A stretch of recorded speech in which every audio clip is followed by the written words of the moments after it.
again, I am Jim Bob and welcome back to F1 Manager 24, our 2013 season playthrough. Tonight, round 12, we head to Monza for the Italian Grand Prix.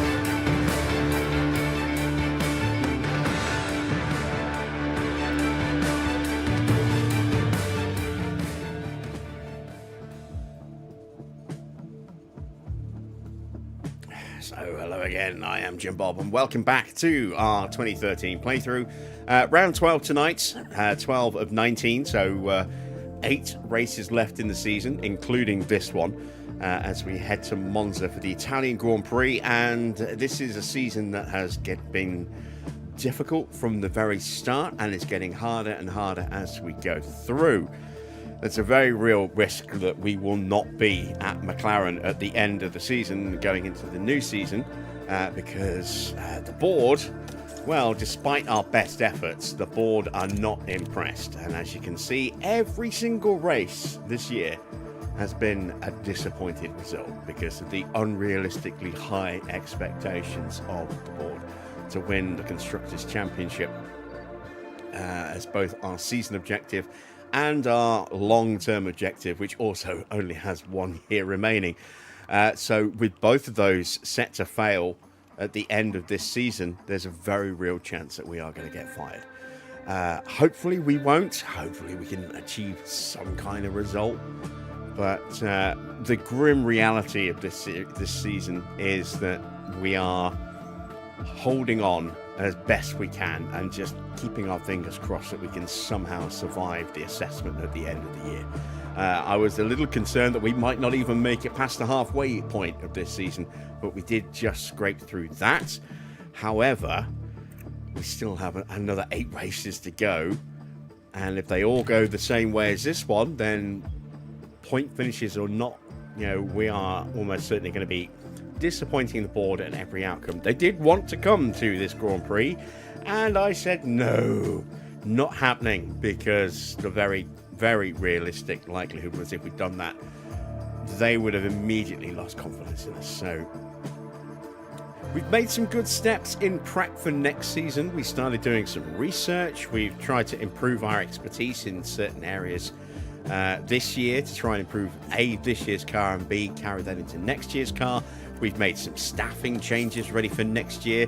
As you can see, we signed Nicholas Hennell to improve our aero. We signed Alan Permain to improve our sporting director role for our pit crew. And at the end of last night's episode, we negotiated a contract for Adrian Newey to join the team next season as well. Of course, the real kicker is we might not be here to reap the benefits of Adrian Newey returning to McLaren, but we'll see how that goes. Evening Wayne, evening Dino, evening Micon, good to see you guys. Hello to everyone else who's lurking in the chat as well. As always, please do feel free to say hello, and if you've got any questions, ask away. We'll do what we can to answer those for you. So, what do we actually have going on with our car into the second half of the season? Well, we have a new chassis and side pod combo, which is hopefully going to give us a bit more speed, if nothing else. Both of those will go into availability to start manufacturing while we're at Monza, which is probably just as well because we don't have the money to start them at the moment. We do need to get a good finish here today. We really, really do. To get as much money as possible. It's going to be a little while until we get our next bit of cash through, and that's going to be in the region of just over 5 mil, and that's many weeks away now. We did have a nice big break actually between this Grand Prix and the previous one at Spa. We had like a 4-week break, so actually no, 5-week break. So let's see how close we are actually to our next... Oh, there it is, look. It's next Friday when we get our next bit of cash from the sponsors. That's a lot quicker than I was expecting. So that's handy.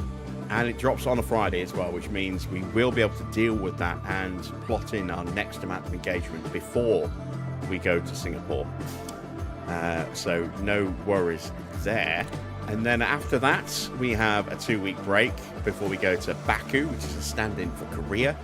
Then we go to Suzuka. And then we have Mexico, which is a stand-in for somewhere. I can't remember off the top of my head. And then we go to Abu Dhabi. And then after Abu Dhabi, we go to Kota. And then we have Brazil right after that. And that's the end of the season. So, yeah, not too long left in the season. Some big gaps as well in the closing stages of the season.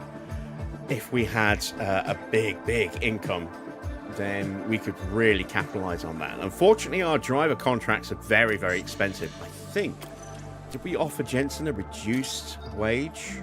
Are we in negotiations with him? No, we were going to, but it's the start of a race weekend, which is why we couldn't do that last night. So we'll do that after this Grand Prix.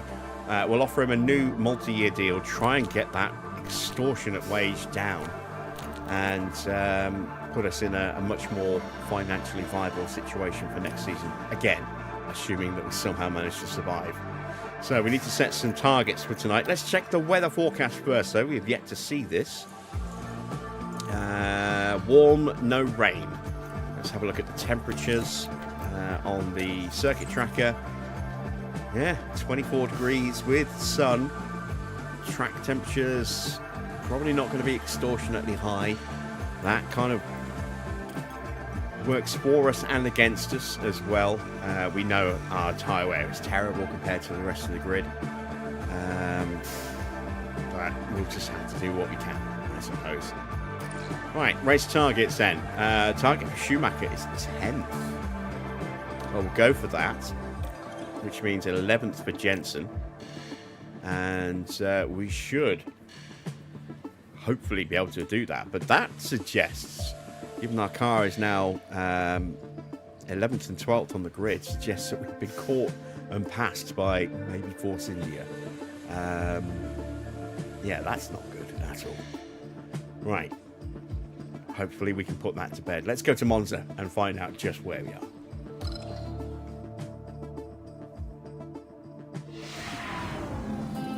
Here we go, ladies and gentlemen, with the Italian Grand Prix. We're back from the summer break with topped-up tans. Vacation, though, is now over, and it's time to get serious on the track for the second half of the F1 season.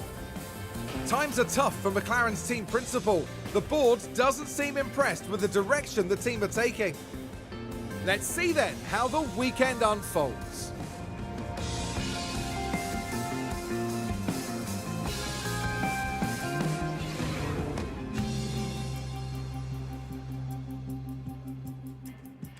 So, we're going to keep things very simple setup-wise here. It's quite a narrow window for setups. And I'm just going to stick one setup on both cars. And then we can adjust from there based on how things go. As always, we are going to try and save as many bits as we can through practice. We do have a slight disparity between the cars. Schumacher has got the better chassis because we've only got one of them. Unfortunately, we didn't have enough money to make another one. And that is on his car. So Jensen is on the previous spec chassis, but everything else about their cars is identical. So I had to go with driver that I thought was going to be just a little bit quicker for this circuit. And for me, that I think will be Schumacher. Could be wrong. Hopefully I'm not. Otherwise, we've made a mistake in that selection. But we'll see how we do. Right, parts are swapped over.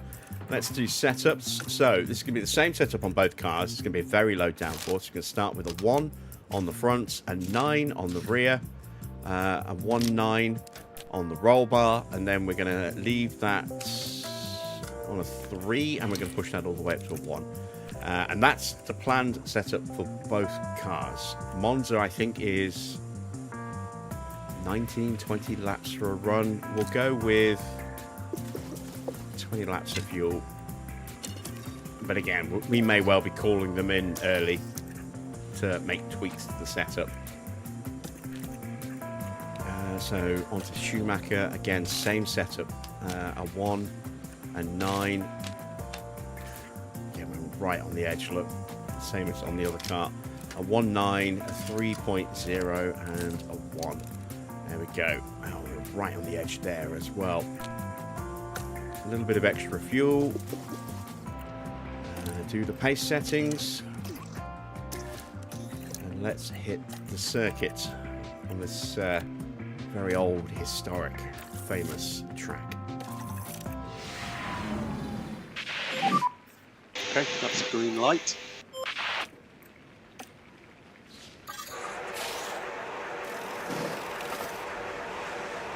We also saw some very interesting, and I'm using that word in inverted quotes there, interesting driver changes planned in for next season.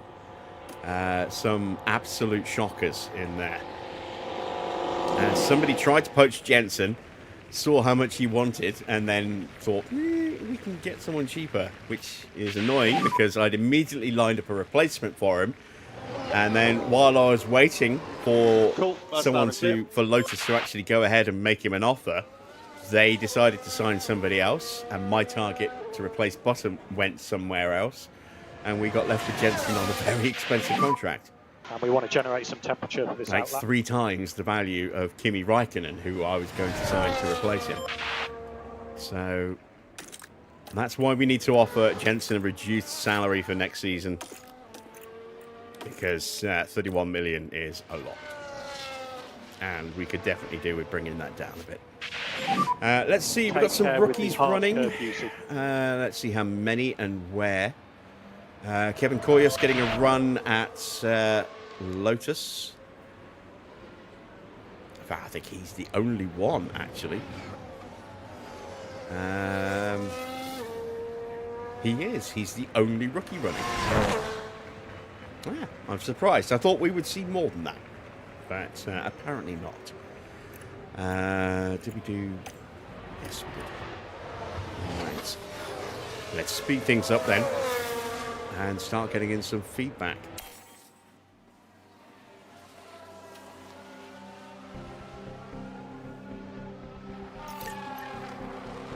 Wearing the llama shirt today. It's my no problema t-shirt. I thought, given the issues that we're suffering with the board, the no problema t-shirt was quite appropriate. If I had a "This is fine, dog on fire in a cafe" or "Dog in a cafe on fire" t-shirt, I probably would have worn that instead. But I don't. So, yeah, no problemas.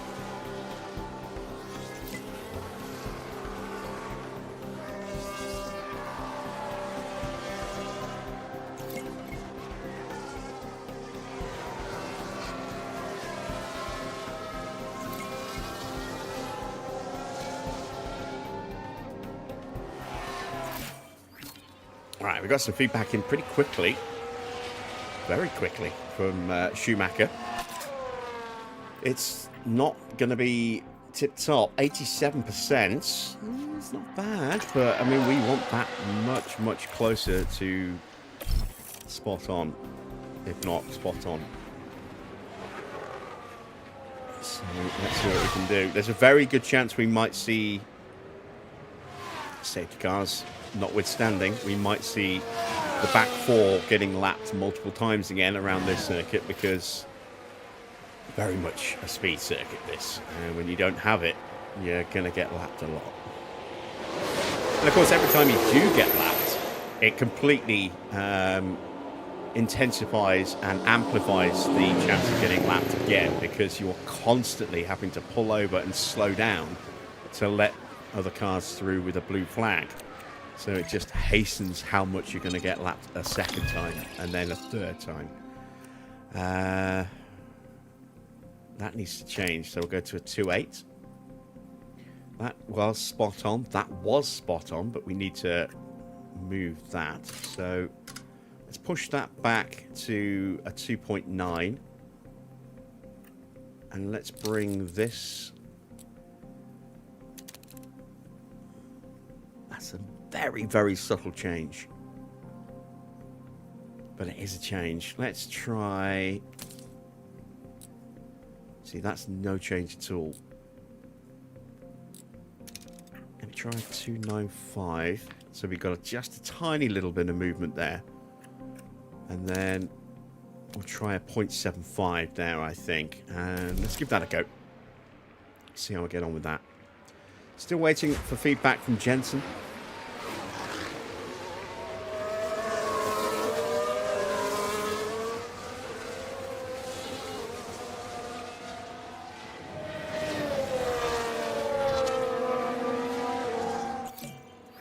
And there it is. And he also is not in the optimal window. Yeah, copy that. 89%. So slightly better than Schumacher, but also needing some tweaks. We will call him in.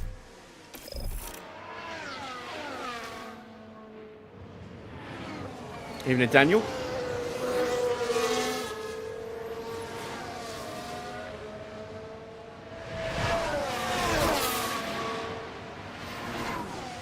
I'm really hoping for a good performance here today. The one stop, I think, is going to be the strategy to go with.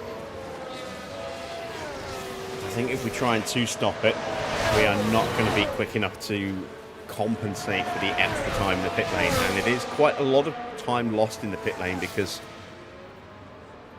it's very, very fast going past the pit lane. It's almost flat out. Lane speed limiter on. As you can see, we come out of the Check the light Parabolica, position. and it's just flat out all the way down to the Ascari, to Rettifilio, the first chicane. But it's into the pit lane, and then it's a long, slow exit out of the pits as well, where other cars are whizzing past you at full speed, full throttle. So you can actually lose quite a bit of time on a stop around this circuit. And this looks to be a very similar proposition, doesn't it? So a 2.8, which means we're going to have to bring... maybe go... I'm looking at the wrong thing, aren't I? Let's go to a 3. And that gives us a bit of a change there and a bit of change there. We need to improve that. Let's go like that. See how we get on with that.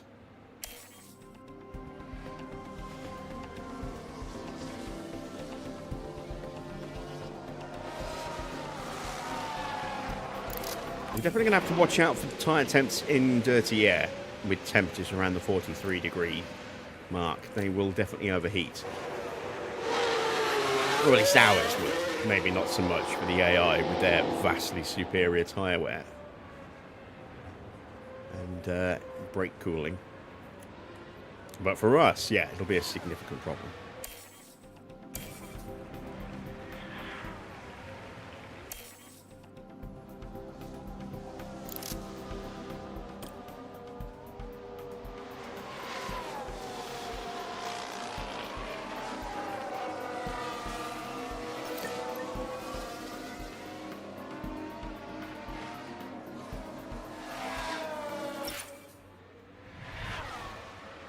Here's one thing I do want to do actually as well. I want to see what kind of salary Raikkonen is actually going to get when he moves to Force India next season.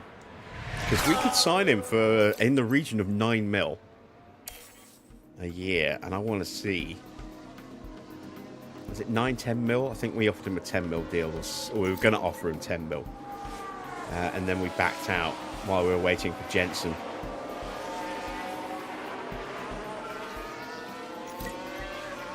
So I'm very curious as to whether he's got more than that or less than that at Force India. I hope they're paying through the nose for Kimi Räikkönen. That will at least make them feel a little bit better about our financial situation.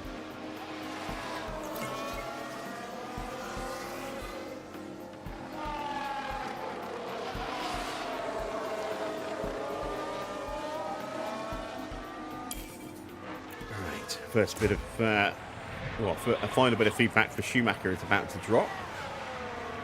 Let's see how good the car is. As Jensen gets to 4 out of 5.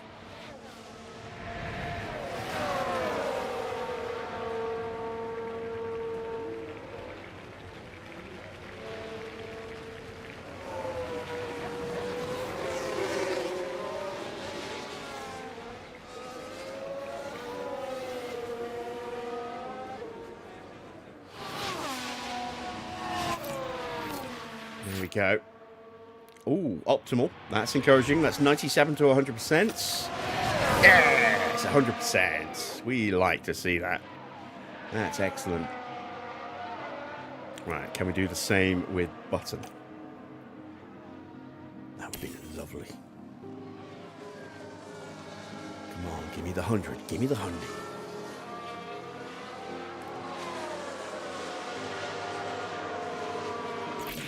Ah, 92. How's the balance? Understood. Alright, some definite changes needed there. Let's see.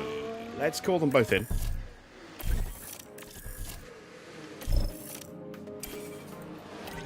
See where they're up to on their driver prep. Oh, so close to actually being done. That's fine. The pit lane speed limiter. Pit lane speed limiter. Jensen will be less than that because he still Attack has the to box. get that setup sorted. He's 8% away, so he should be an extra 4% behind Schumacher. There we go, 4% behind. Right, so this is too much.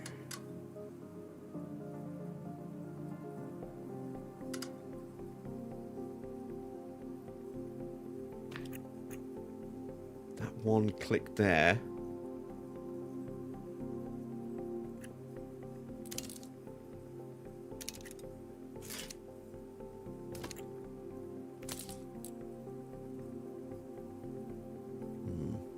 Let me try that. And let's see. I want to keep extra softs available. Oh, shit. Didn't mean to do that. It's going to send him out for a lap on mediums, so we give back a set of hards and mediums in this session.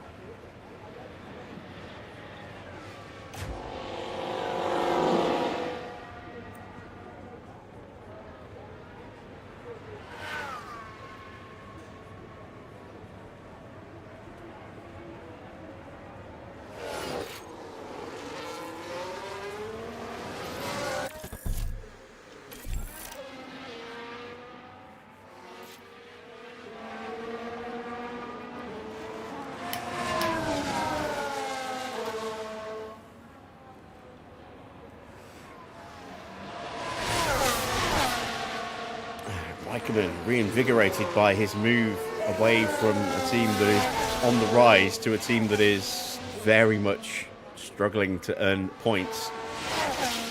Has invigorated him to the point where he's suddenly the quickest man on the track. Go figure.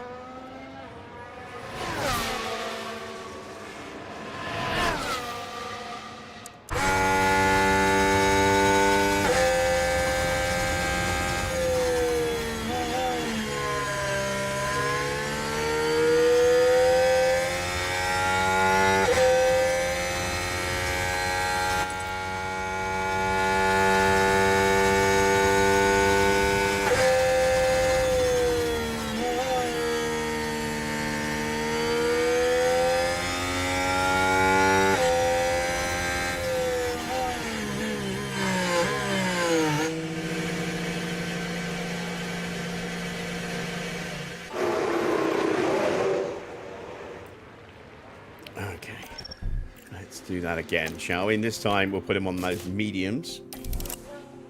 Send him out for a lap on those.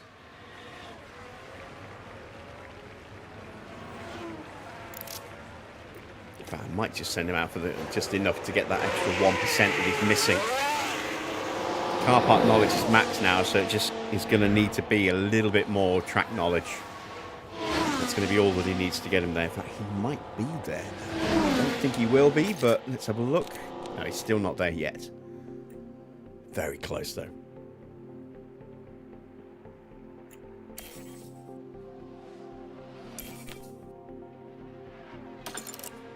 Still waiting for Jensen to finish reconfiguring as well.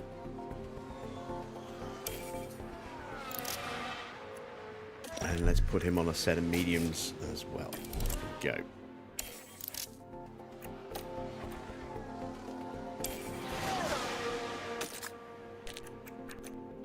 Still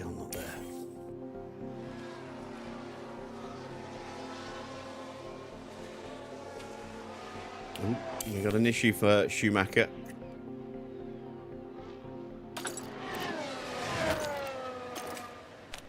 It's the ERS. That's fine. That's fine. That's not a problem at all. No problema.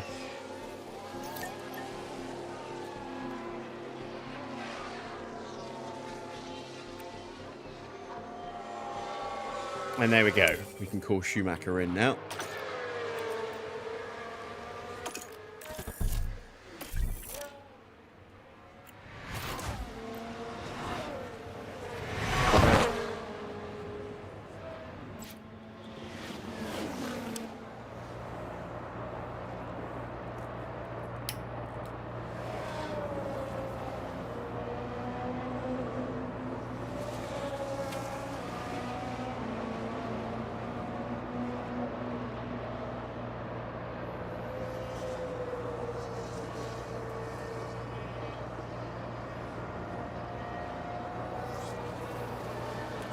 I was going to say, what to Massa? There he is. He backed right off.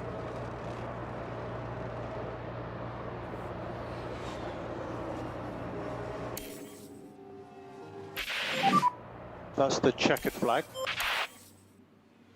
And that is the end of first practice. And we got a little bit of feedback from Jensen. Not a huge amount on that third run, but enough to maybe give us a little indication as to whether those changes are going in the right direction or not. We'll take a quick break and then we'll crack on with the rest of practice, which is probably going to be pretty quick today.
Right, we've still got that damaged DRS in the car.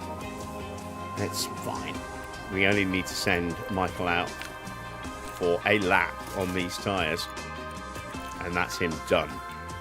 So we're not going to change any of his settings. Jensen, 15 laps will be fine, I think. Again, mediums. Let's have a quick look at that feedback. It's not where it needs to be. I don't know if we're going in the right direction or not. I'm going to go the opposite way. And let's counteract with that. And let's try that.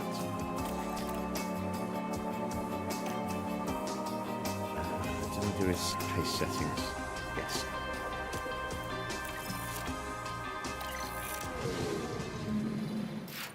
So in and out for Schumi. Or out and in.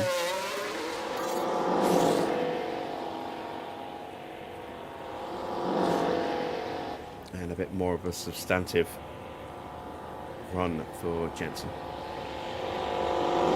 Because we're going to have to start that setup clock again with this run, now that we've made a little tweak to it. Moving up, Joe. There we go. So that's Michael done for practice for the rest of the weekend.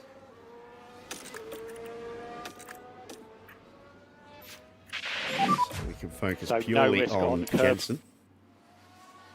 See if he likes the changes.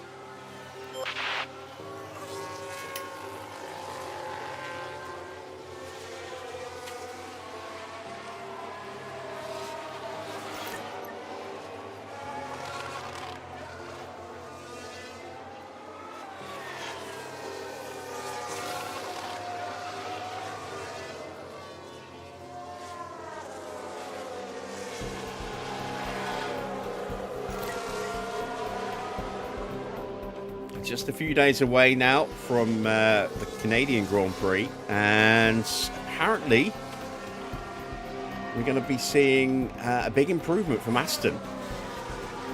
Aston apparently, or Honda have apparently made a major breakthrough with engine dyno testing back at Sakura.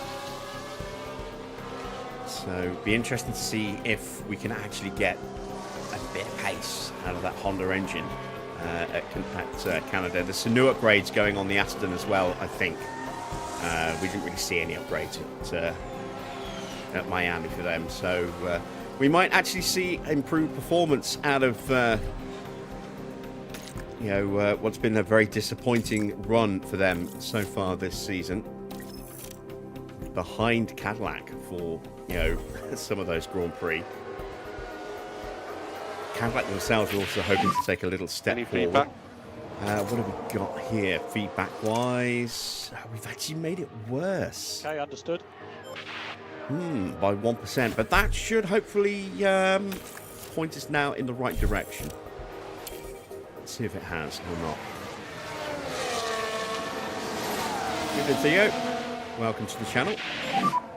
Okay, so remember pit lane speed Evening, limiter. other Jim Bob. One of Stop my on the thoughts on marks. Southampton being kicked out of the playoffs. I saw an alert about that about half an hour before I started streaming. So I've not looked into it in detail, but I did see they were kicked out for spying on Middlesbrough, I think. Or spying on somebody. I don't know who they were spying on, but Middlesbrough have been reinstated into the playoffs to replace Southampton. It's been a while since we've had a spying situation like that in football. So I was a little surprised.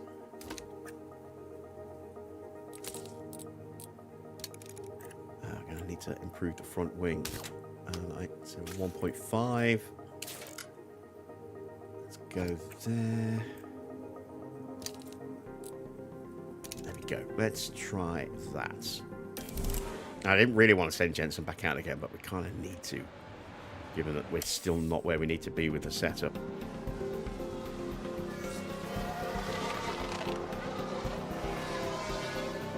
He's got plenty of engine parts though, so it's less of a worry about sending him back out again. He's not the one who's been burning through engine components. That's very much Schumacher's domain. Two dead gearboxes, a dead engine, and yeah, not a great situation.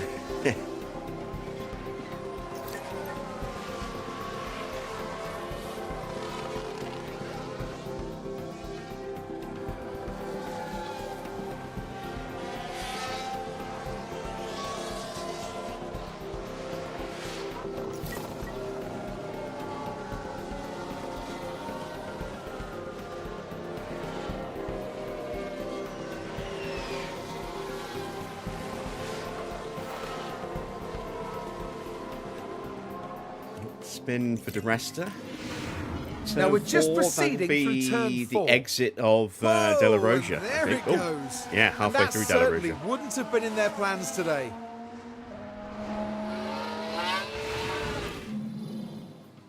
So we've got turn 1, turn 2. That is technically all part of Curva Grande. So that would be turn 3, then turn 4, turn 5, turn 6, turn 7. That little kink there, turn 8. That is Seraglio. And then we've got the Aloni, the Ascari chicane. And then obviously the Parabolica at the end.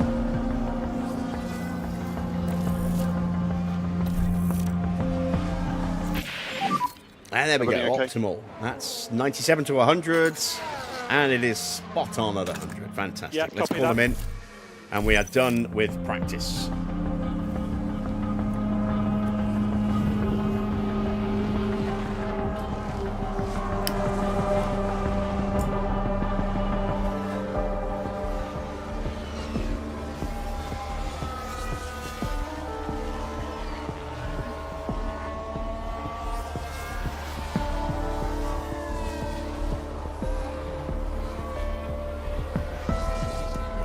Is the top of the timings, or mediums.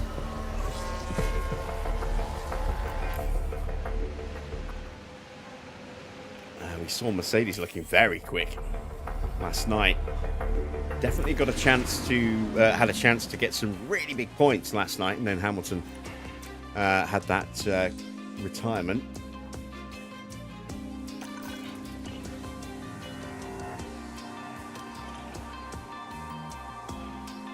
And straight through practice 3. We're not going to be running the cars, but we will prep them for qualifying.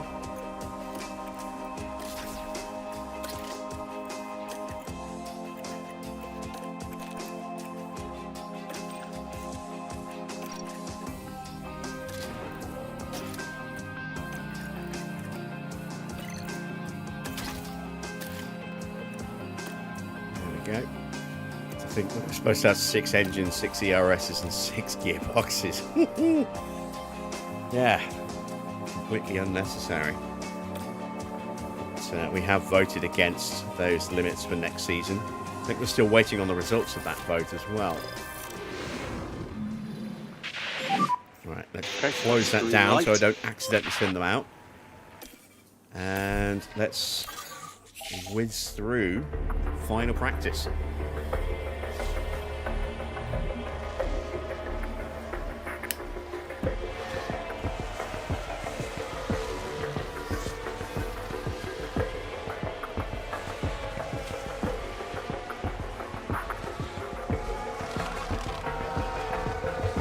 Even in foamy?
Not working, foamy.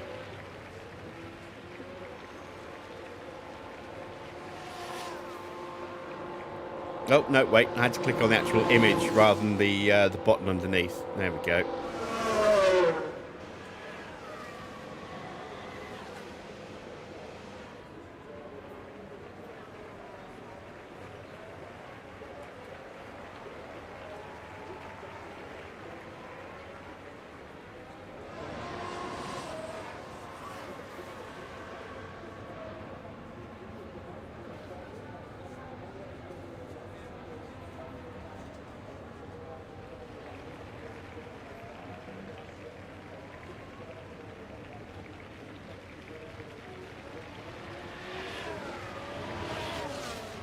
And this is just the livery, isn't it, rather than a full team package?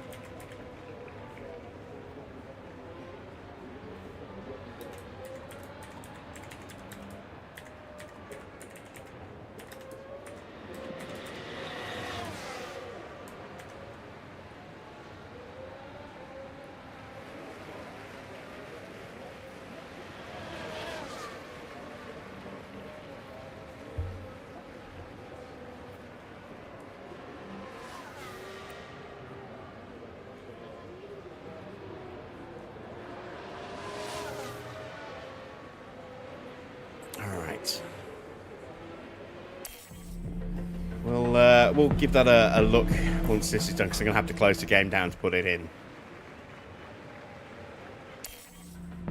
So after this session, we'll run it for qualifying.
problems for Alonso. But the car's definitely not happy. It Surely literally some pulled kind out of the fault. garage and instantly had an issue.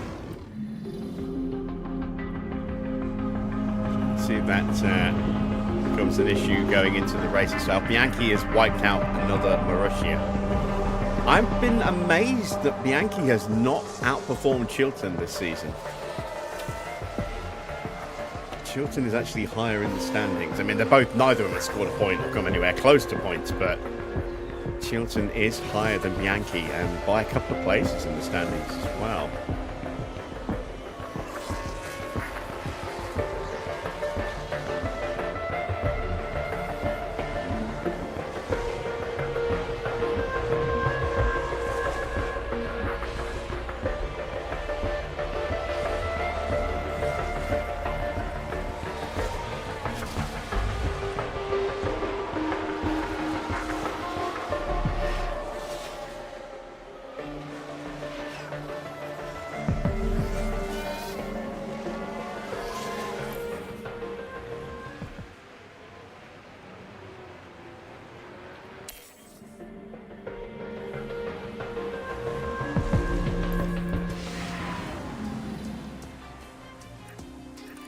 Alright, there we go.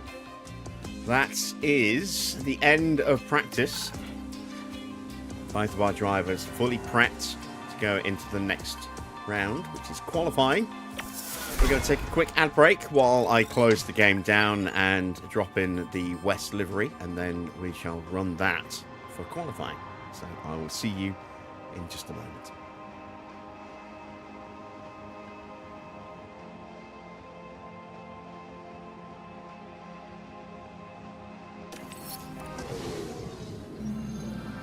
Welcome to...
Right, there it is.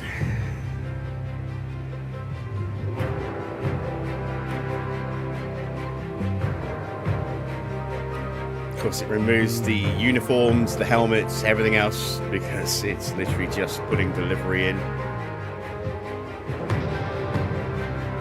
So we lose our driver helmets as well, but that is a very nice looking livery indeed. I've wanted that livery for so long.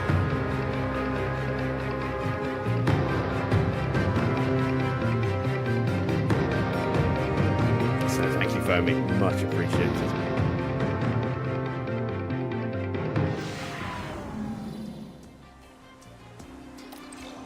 Alright, we've already changed over everything we need to do there, so straight onto the track. This will be a one-off. We will go back to the Vodafone McLaren for the rest of the season. So this is just a little showcase this evening.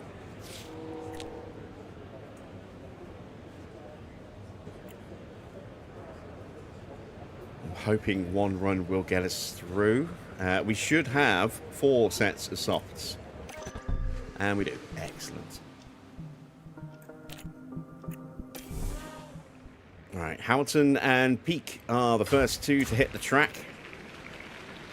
Rosberg coming out early as well. Both Mercedes hitting the track early.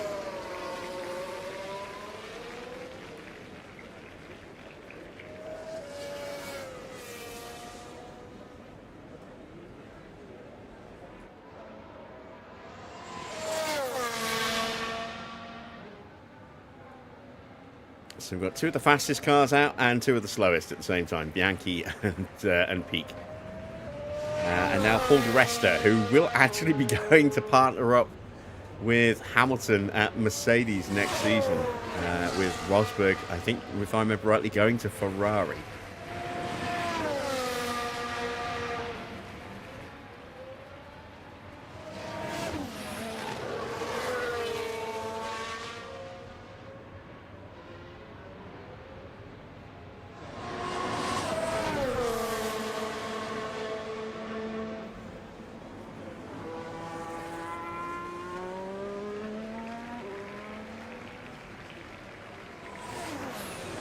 Speaking of Ferrari, I suppose we should watch a Ferrari around its home circuit, shouldn't we?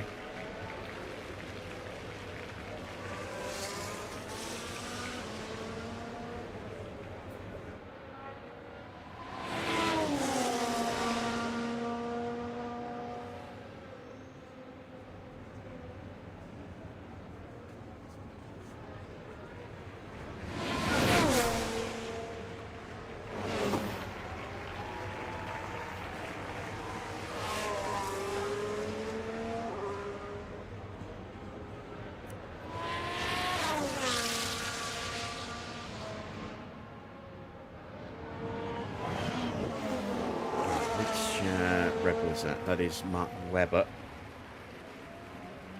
coming out behind Pastor Maldonado, and Gutierrez behind him.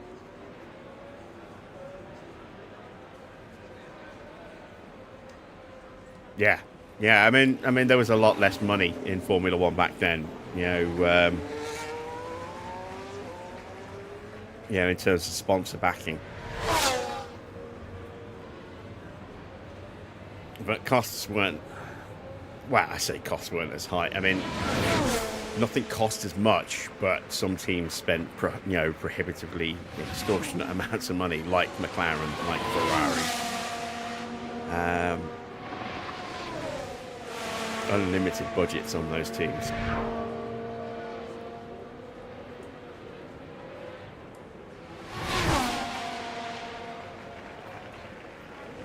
Rosberg and Hamilton trading purple sectors with each other. Charles Pic has momentarily gone top and is immediately slapped back into position by Lewis Hamilton with a 1:19.782. Let's see if Rosberg is quicker. He was up in the first sector, down in the middle. Massa quicker than the pair of them.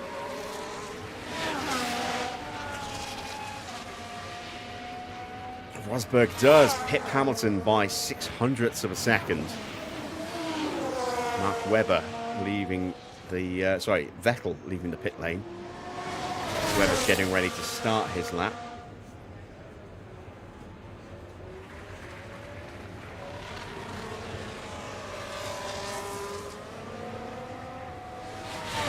Best middle sector for Massa in comparison to Rosberg, but massively quicker in the first sector.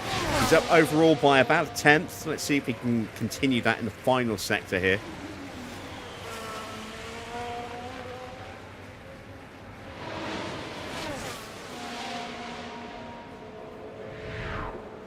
No, but he does split the two Mercedes drivers.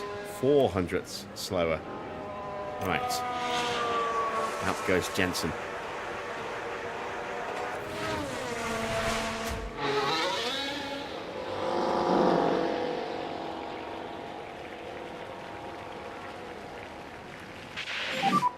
Radio check.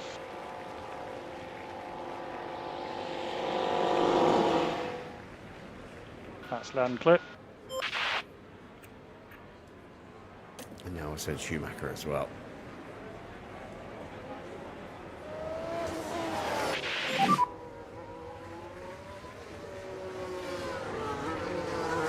We want to generate some temperature for this outlap.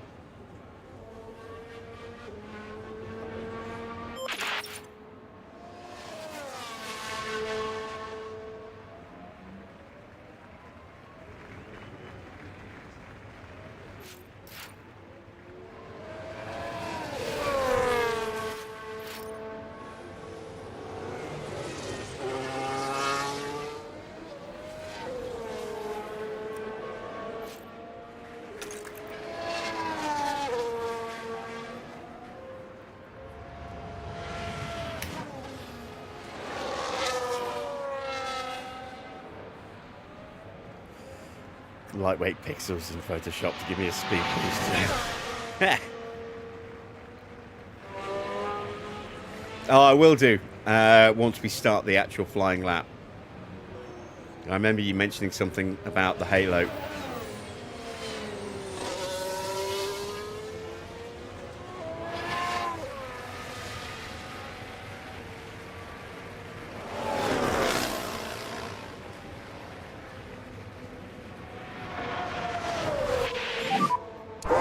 Stable.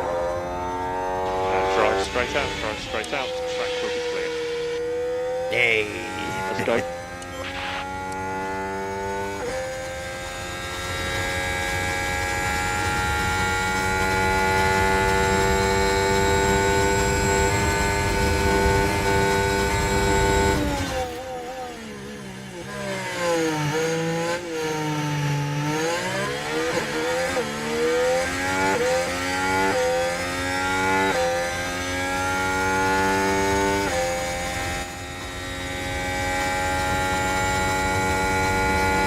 Yes, I did see the wheel rims. They look lovely. Obviously, it's paint on top of the wheel covers, isn't it? But I noticed some of that from just browsing through some of the images on the website. I'm curious as to what they're going to look like on the FN26 models.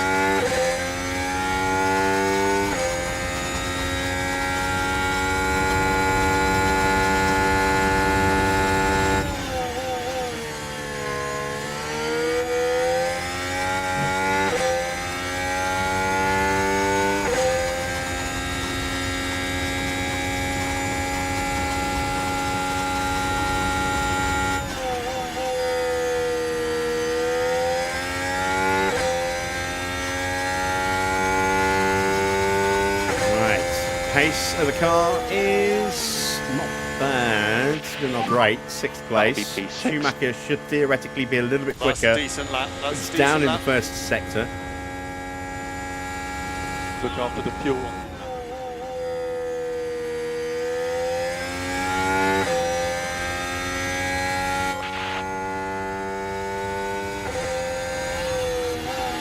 He's down in the final sector as well. So just under 3/10 difference. Yeah, the wheels do look lovely. Let me get a pause on those.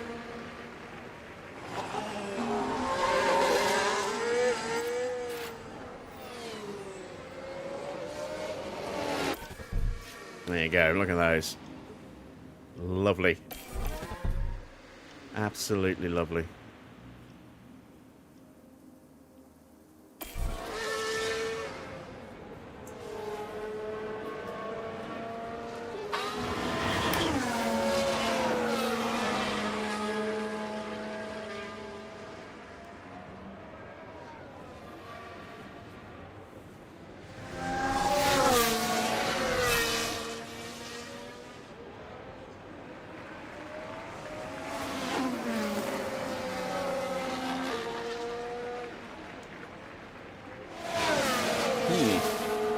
Notice something missing.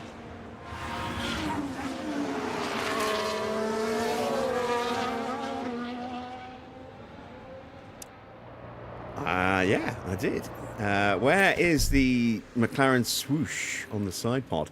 The little red swoosh.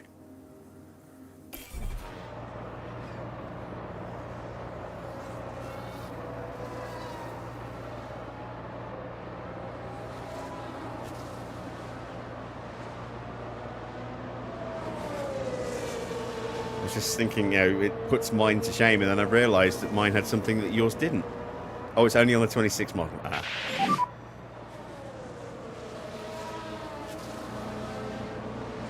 Remember the pit lane speed limiter. Pit lane speed limiter.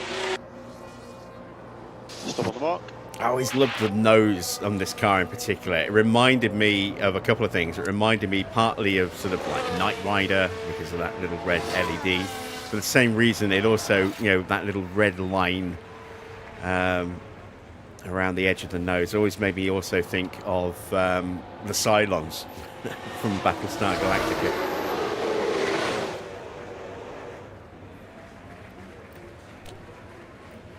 Right, we are going to prep for another run. Whether or not we go out or not, I don't know. We should be fine in this session, but I am worried about getting into the top 10. Oh, Sauber are quicker than us.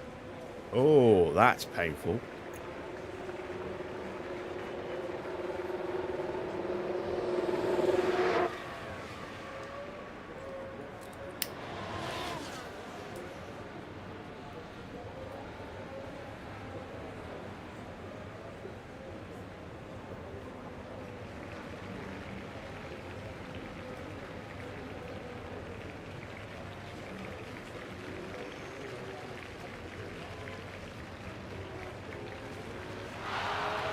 Ooh.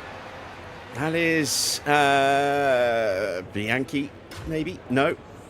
It's Chilton. There's a yellow flag now. Let's have a look at that. Having a spin Things on the were all right exit here. of Retifilio. And the control's lost. Oh, dearie me, you don't want to be doing that.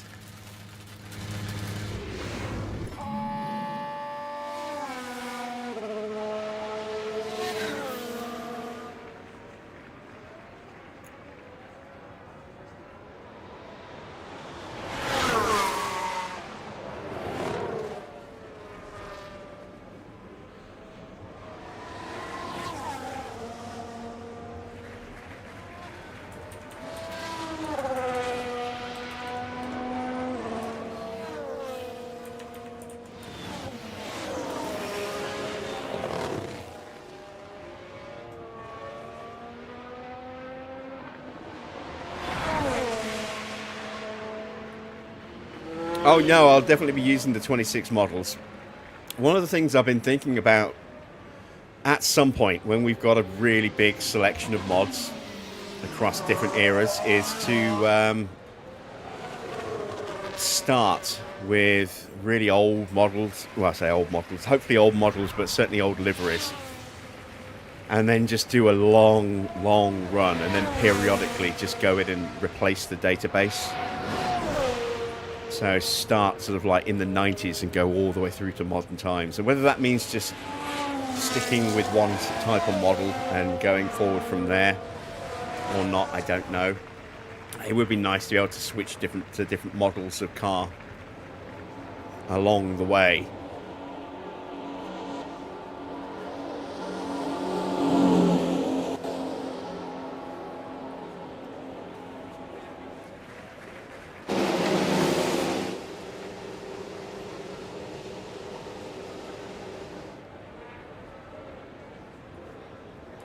Do I use the other database editor? What, the Mr. Only database editor?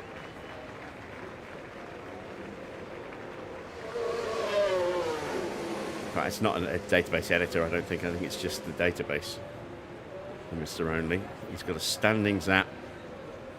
He's got a 2024 editor. So that's, I think, mainly just to edit sponsors and team colours. And he's got his own separate database. I know there is it on F1 setups? There's a database app on there, I think. I've never used it, but it's something I'm going to be looking into. I didn't see the point in trying to build databases for specific eras if I didn't have cars and or liveries to run in those eras. It would just seem a bit weird, you know.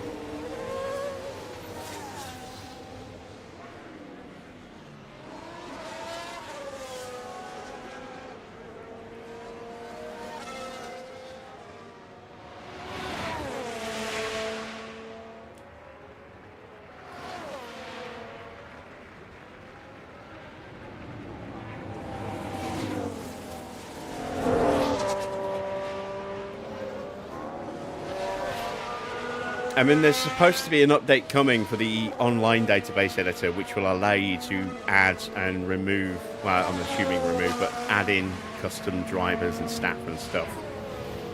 I think it's already available for Patreon subscribers, paid Patreon subscribers on the nightly build version. That's kind of like the beta version of all updates before they go live on the main version of the editor for everybody. I was hoping that would have been done by now, but not yet. I wanted to see what that would be like. It would certainly potentially making databases very, very easy. The main issue I want to try and see if it's resolvable, though, is whether or not you can actually reset the in-game clock.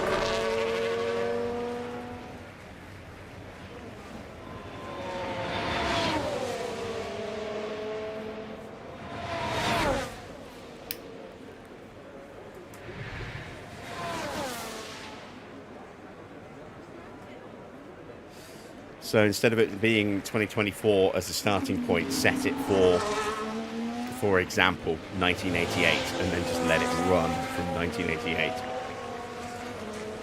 And then just do this really, really long playthrough that is just every single season from 1988 onwards kind of thing.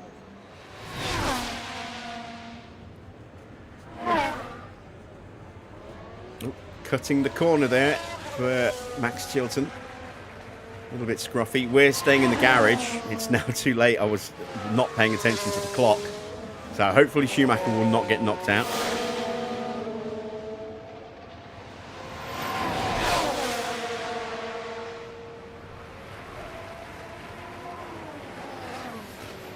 Oh, look at the traffic here at the end of his run as well. Evening, Nigel.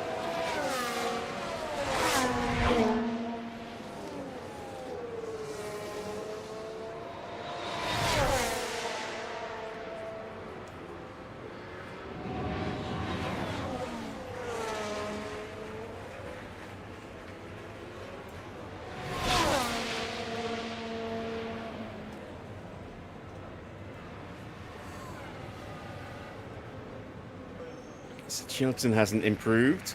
Ricardo's about to start his lap. Sutil is about to start his lap as well. He's just approaching the Parabolica now.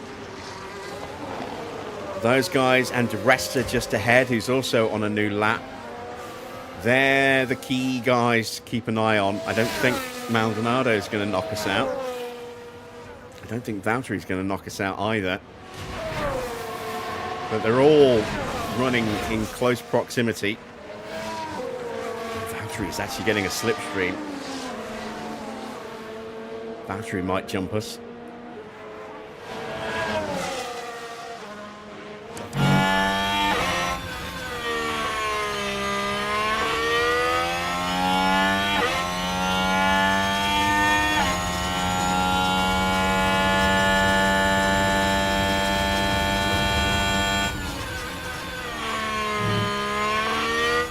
Resta's going to jump us. Ricardo might. He had a really good middle sector. That is Ricardo just in front of us.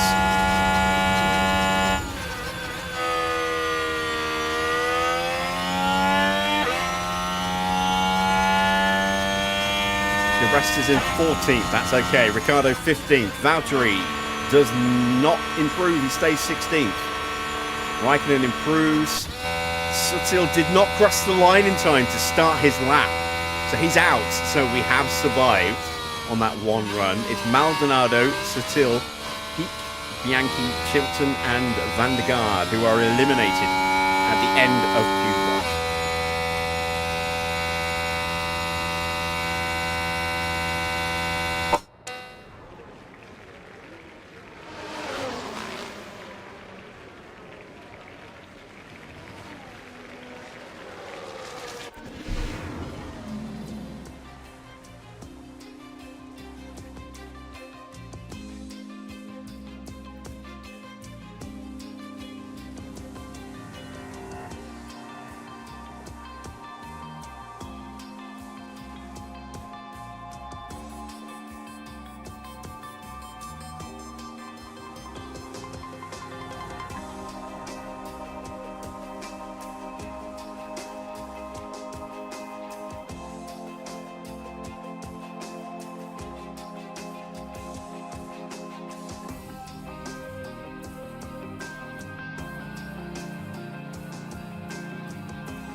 into Q2. We'll start, because we're going to need to do 2 runs here. We'll start on the same tyres that we used in Q1.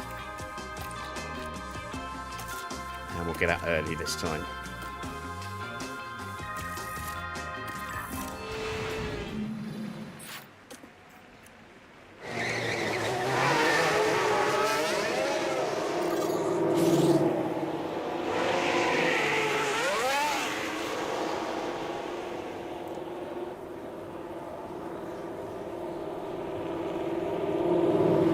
See if we can get a slipstream.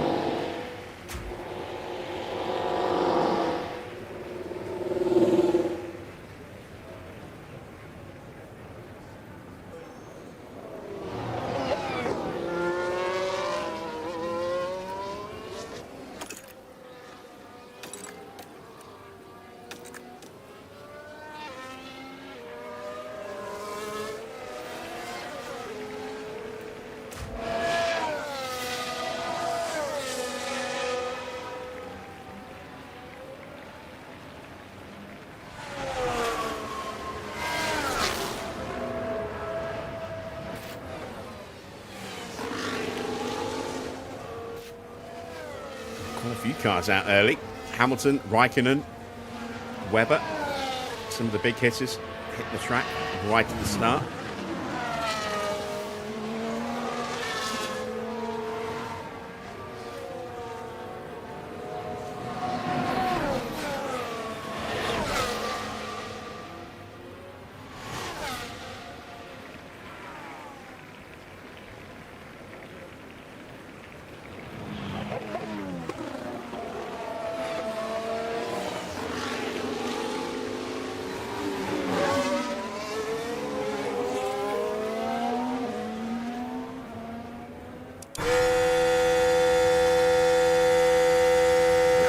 Close enough here to get a slipstream.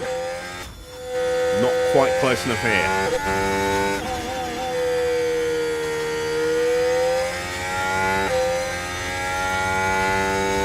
We have got some traffic ahead. Temperature's okay. Good gap in front. You're good to open like that.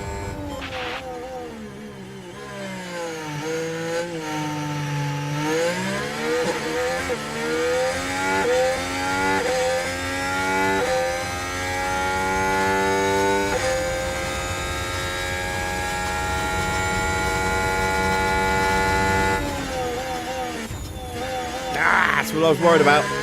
Shit. So Jensen's lap's a bust. But so is Raikkonen's now. And we've got a yellow flag. Jensen having a miserable run. Now we should be able to take a What look happened? here. Look at the McLaren driver here. Oh yeah, no! clattering the Wide curves. they go! But all being well and fingers crossed, no lasting damage to the car. Well, it's scrub tyres, so not the end of the world.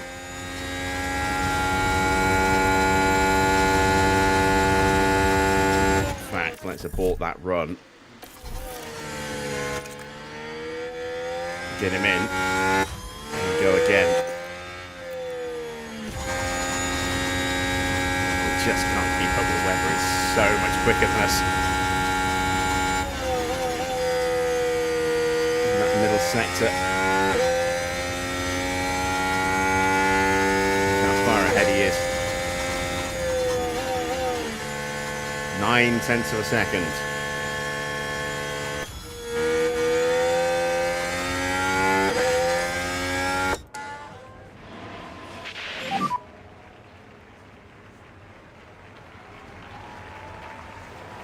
Pit lane speed limiter on.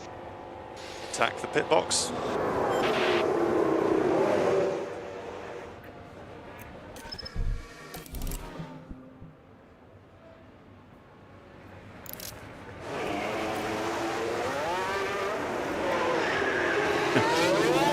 We're going out behind Vettel. We've got no chance of getting the slipstream off him. He's just going to be too quick. Unless we can time this just right. Right, let me pause a second. Rosberg is about to start pushing. Let's see where he actually does start pushing. The Rolex switch. Okay.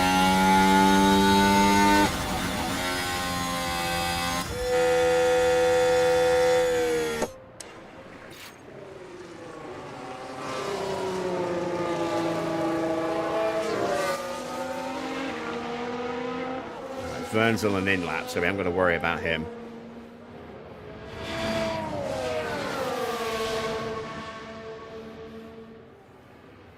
Grosjean with a very quick middle sector indeed.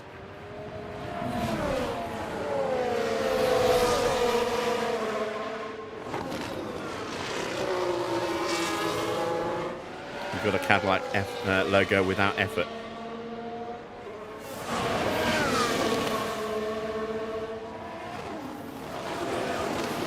How do you mean?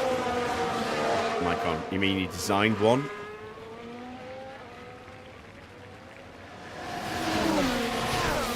Or you imported one with a mod?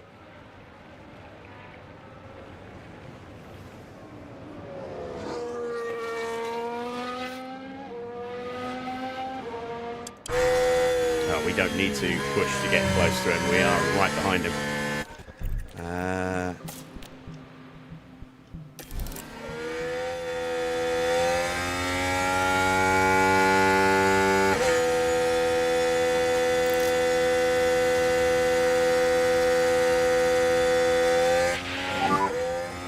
Tyre temperature's still okay at the moment. We're happy at this tyre temperature. We'll keep an eye on it. This could be difficult with traffic at the end of the lap. Let's go. Oh, there is going to be traffic here, isn't there?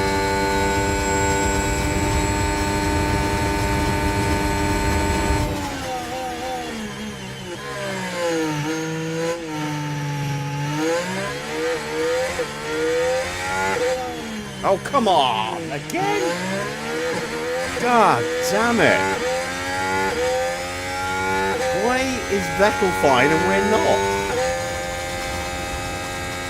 That is just bullshit.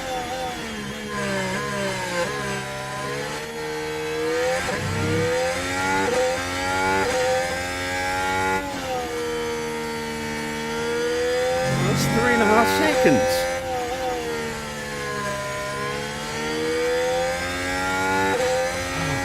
Well, I'm going to finish this lap because we need to get a time on the board.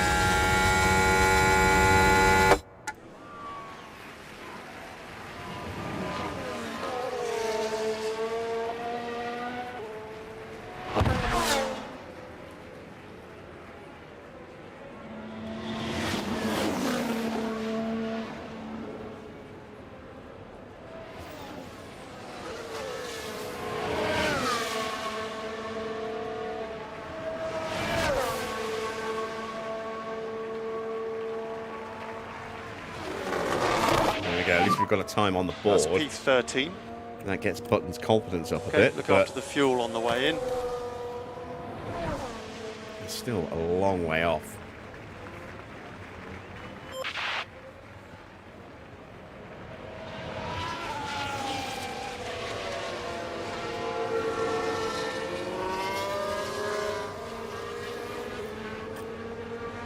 Let's send Schumacher now while the track is theoretically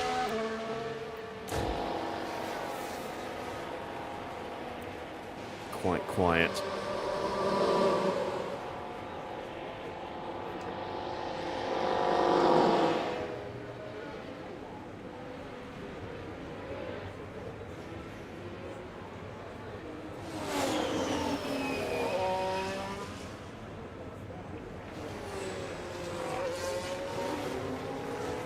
Yeah, this is the West livery from the late 90s, early 2000s. Foamy's been working on a load of liveries for me. This one's one of them.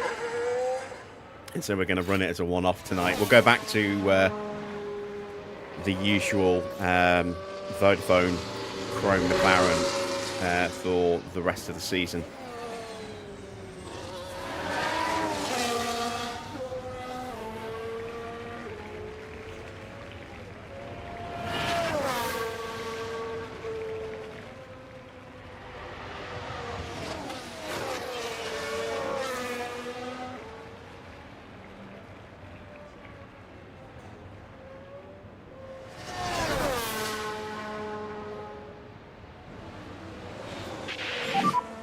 Remember the pit lane speed limiter. stop in front of our garage.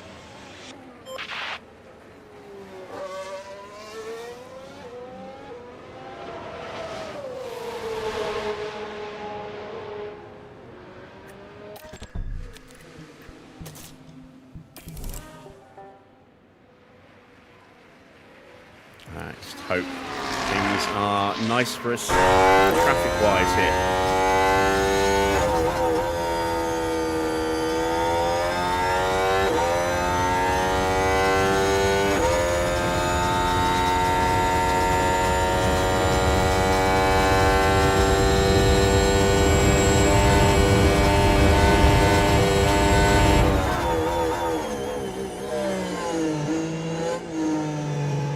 Safe climb.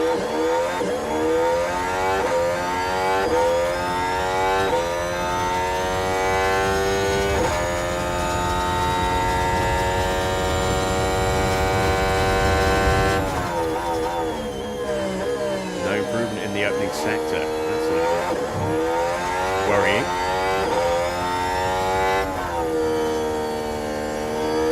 Williams ahead by the look of it.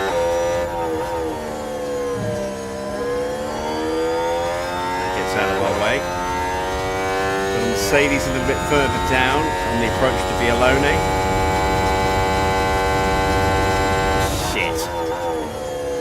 It's going to get us on the exit of Ascari. Yeah, a little lift. This lap has not been an improvement. We're going to abort it. Go again.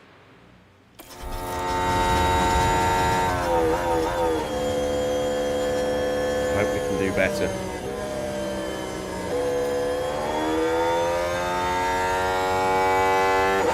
Send out Jensen.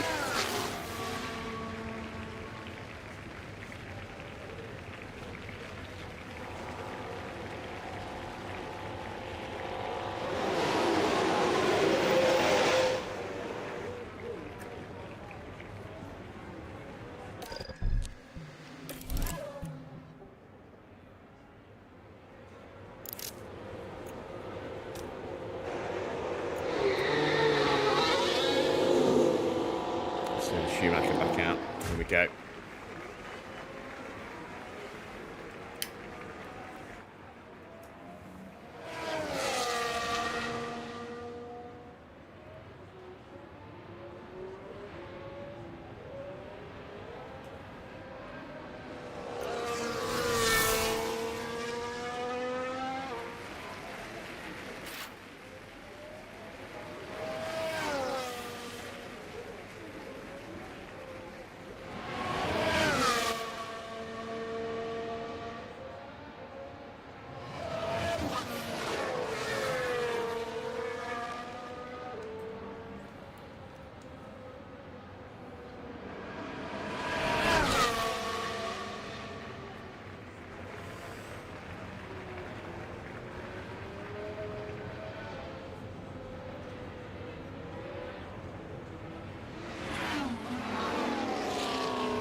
Once again, there's a whole host of cars leaving the pits as we're coming temperatures through. are in a good window, well done.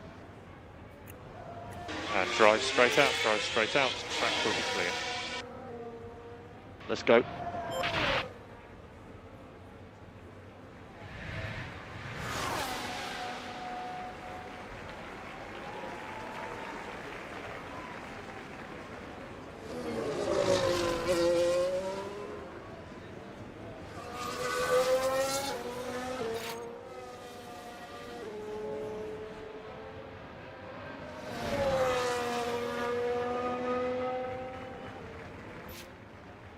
Right, Schumacher's run will be nice and clear though.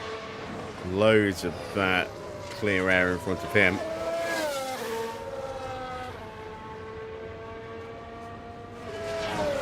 We'll catch the end of his run. I just want to make sure Jensen gets through these two in front before we get to Vialone.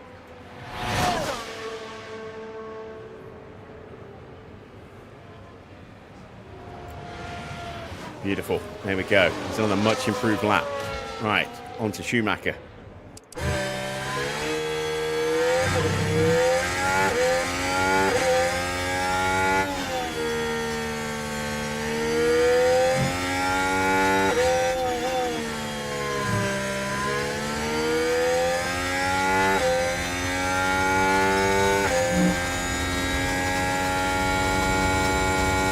It's not been a good first sector for Schumacher. Or a middle sector. Jensen's improved to P9, puts him just ahead of Michael.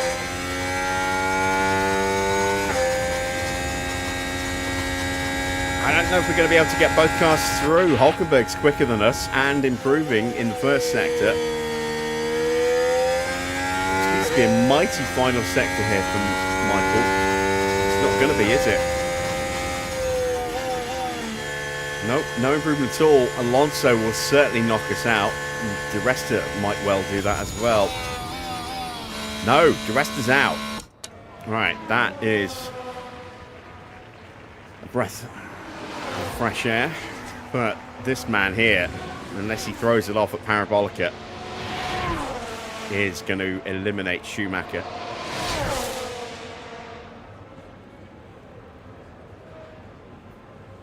So it wasn't Force India that's taken the step forward, it's Sauber.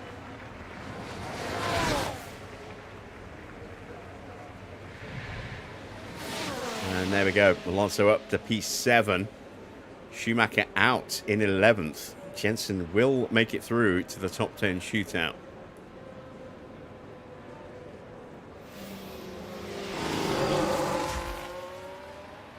Michael will start no better than P11, pending penalties. In fact, Michael's got a penalty as well, actually, I think, hasn't he?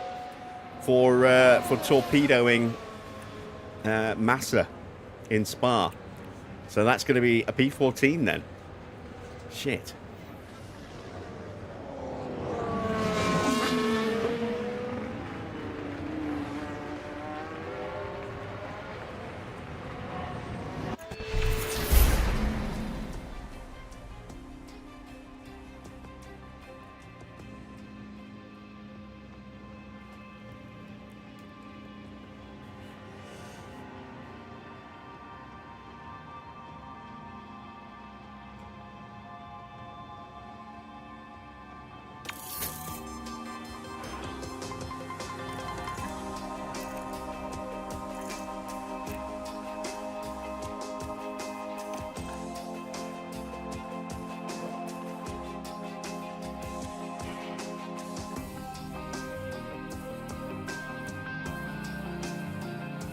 So Schumacher is the only one registering a penalty so far. Let's use these tyres for the first run, brand new for the second run. Let's see just if we can get Jensen into a good starting position here.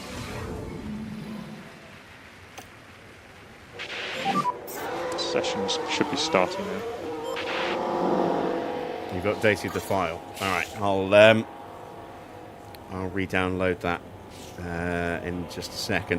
What I also need to do is put a better helmet file on. Where's my mod library? There it is.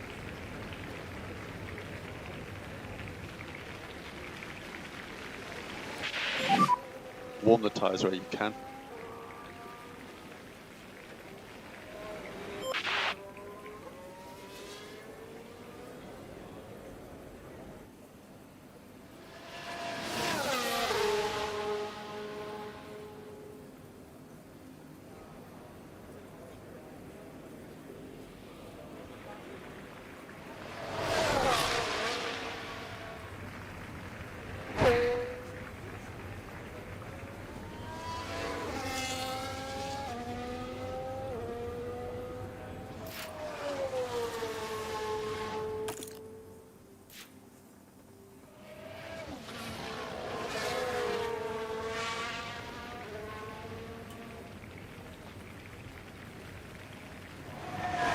Now, I did notice something actually. I don't know if you can just about see it. I noticed it on the previous run. You can just make out the chrome logo underneath my name there.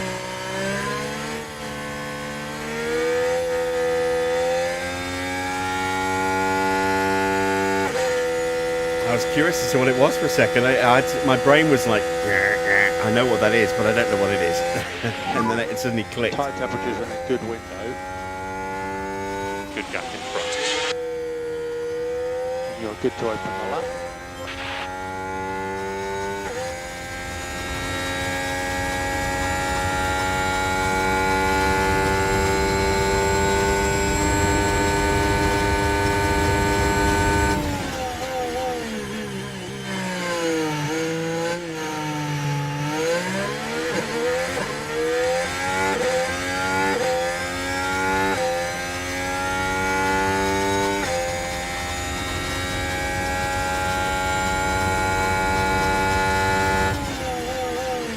This time Jensen doesn't get blocked from curved round there.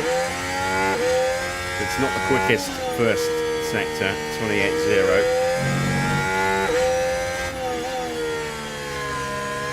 The track temperature is definitely lower than I was expecting to see.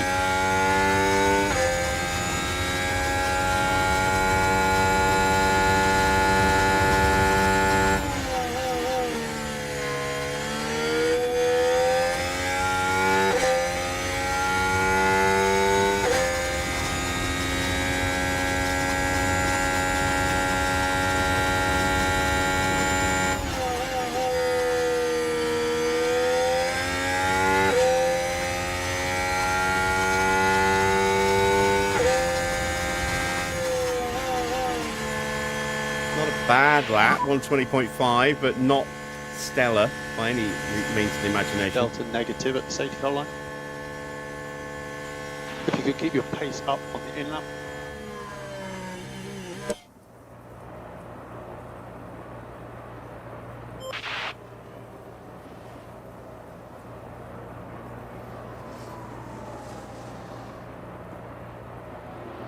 Yeah, just a couple of minor niggles that I've noticed.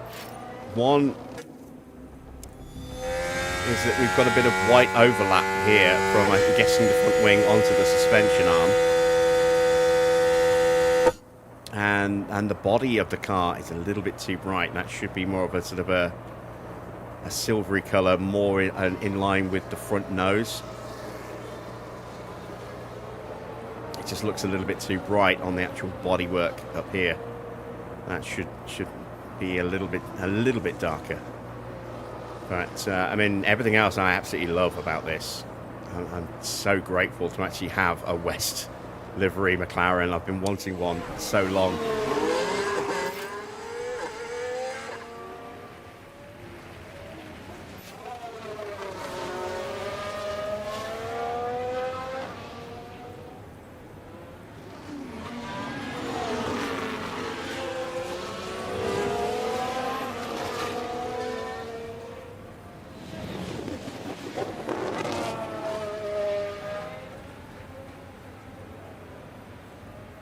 Oh yeah, I imagined that you would do tweaking. I remember seeing, countless updates to your other cars, so I didn't want to make it seem like I was nitpicking or being ungrateful. Just wanted to provide a little bit of constructive feedback. But the side pods look absolutely perfect, with that white block, with the silver little outline. I love that. Okay, so remember pit lane speed limiter. Stop in front of our garage.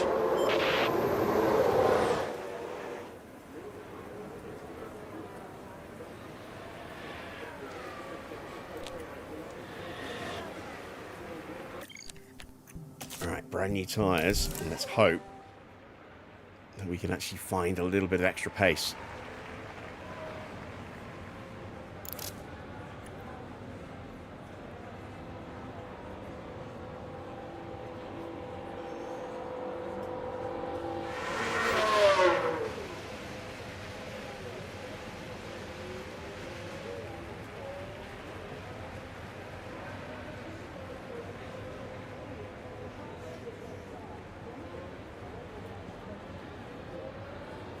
Here comes Fernando.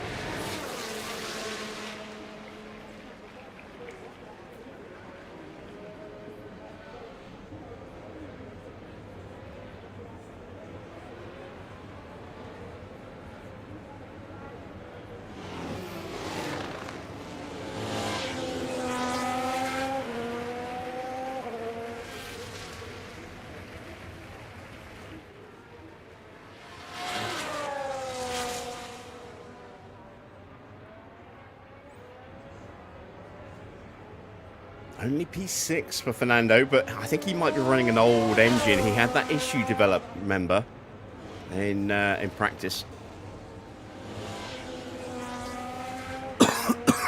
Oh, is that Arsenal winning the title?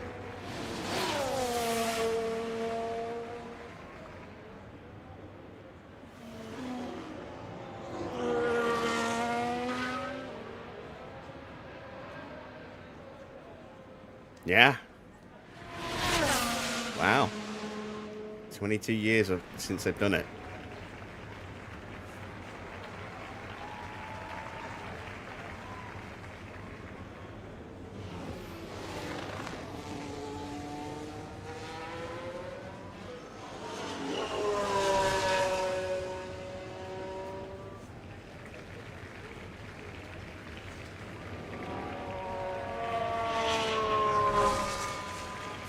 Who've West Ham got in their final game?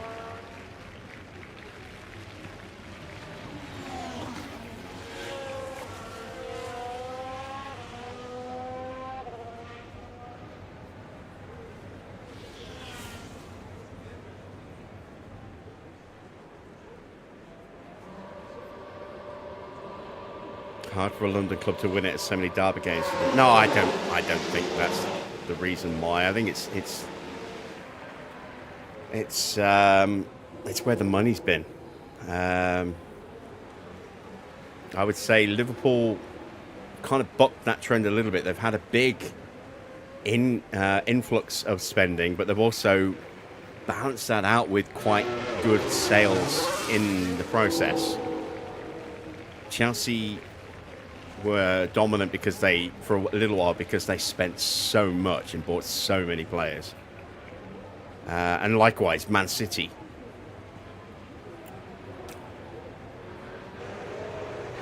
Just buying the most expensive talent they could.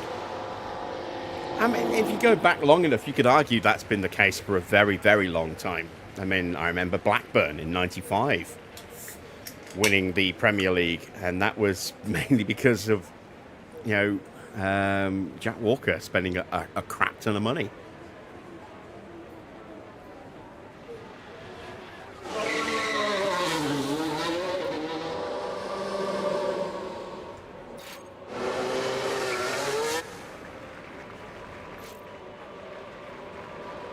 West Ham play Leeds at home.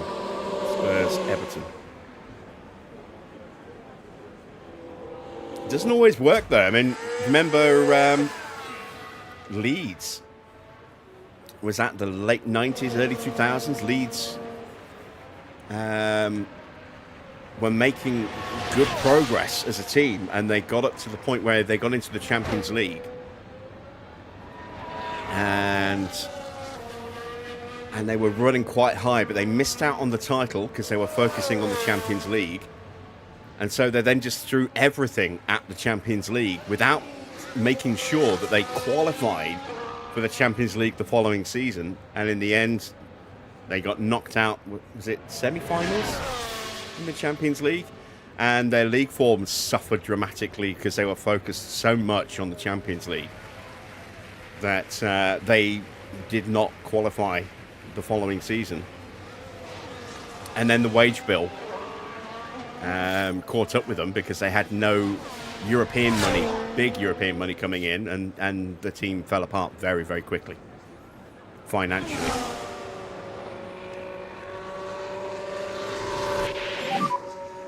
The tyre temperatures should be in a good place. All right, one final shot for glory, or at least a decent qualifying position.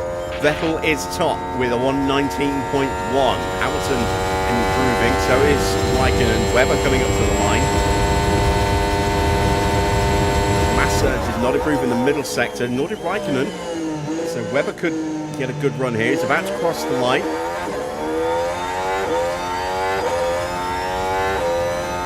Webber improves to P3. Grosjean also looking to improve. Button improves in the first sector. Hamilton flying. He could take all the way here.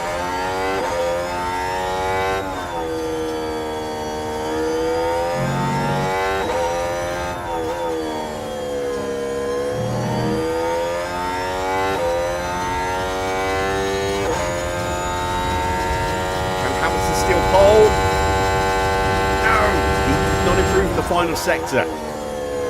Button is improving. Still not a quick lap.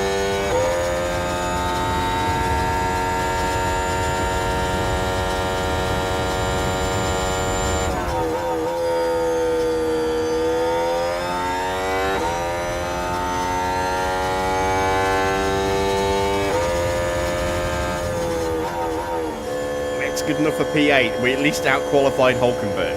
Whew. And Rosberg did not start his lap in time. So was not able to get that final run in. He crossed the line after the checkered flag had dropped. Did not get the chance to improve, so he starts in P10. Big shock there. It's quite a shock how teams drop when it goes wrong. Look at Leicester. Well, Leicester was the team that never should have won the Premier League in the first place.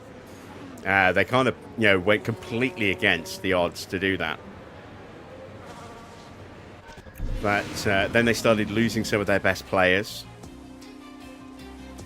And, then it's just been a bit of mismanagement since then.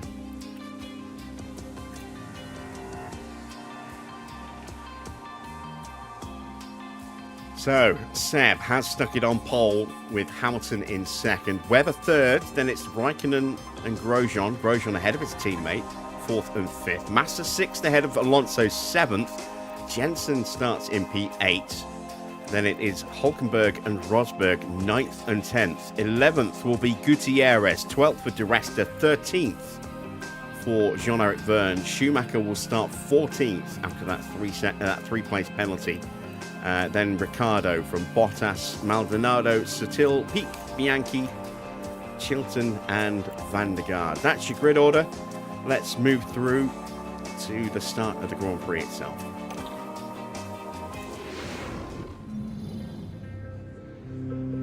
Well, it won't be long before the drivers hit the track for 53 laps around Monza in what should be a fast and fantastic race. Monza has seen some incredible moments in the past. Pierre Gasly's unexpected 2020 victory reminded us of how wonderfully unpredictable this sport can be.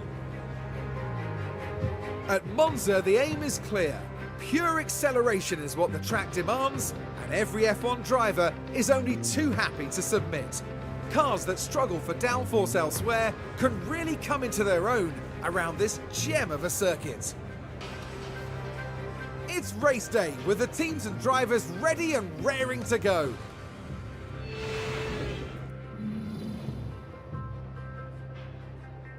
All right, we're going to very quickly get all of our strategy and stuff done. And then while we're running a commercial break, I'll close the game down and swap that livery again. And update the helmets so that we've got different helmets for our drivers. Here we see confirmation of Schumacher's grid place penalty, putting him down to 14th. Can I get away with that?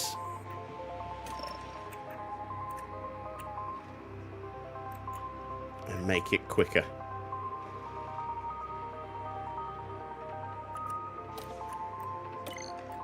No, I can't. Okay, so what about starting on the softs and then going to the hards?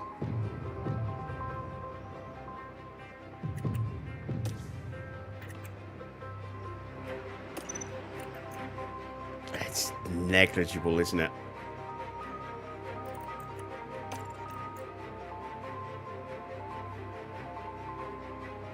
That might just be a better option there.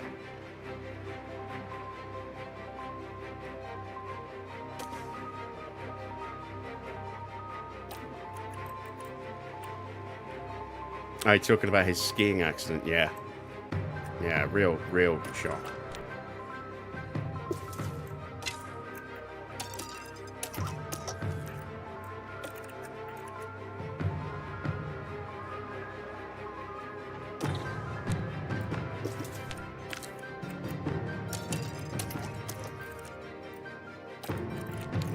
Go. We'll start on the mediums. We're going to run them at normal pace, and we'll see what the track temperatures are like. If they are actually a little bit higher, then maybe we could save a bit of life on those and maybe switch to a set of softs. We'll see. Right, let's crit save.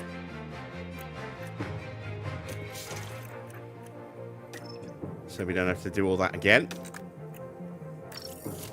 And I will pop a quick ad break in, and while that's going on, we will close the game down. I'll pop the display so you can watch what I'm doing. And yeah, we'll re-update the livery.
There we go. So we've got different helmets. And we've got the swooshes.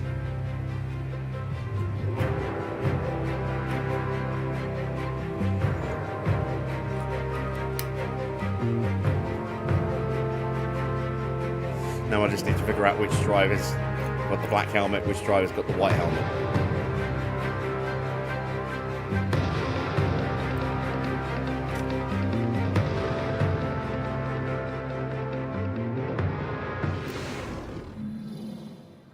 So, we are prepped, we are ready. It's time to start the Italian Grand Prix. The anticipation is really building here. The fans in attendance are absolutely buzzing with excitement. The Haas driver with a chance to impress a few people here.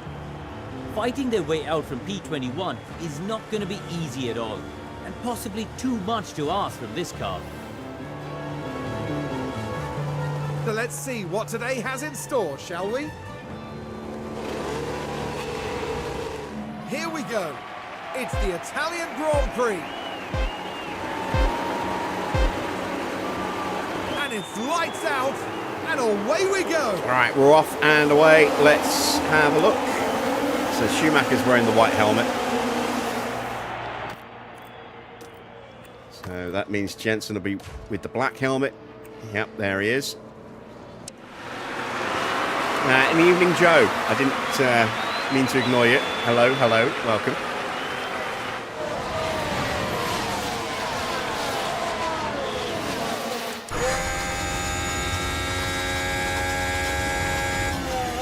Yeah, Chrome is still there.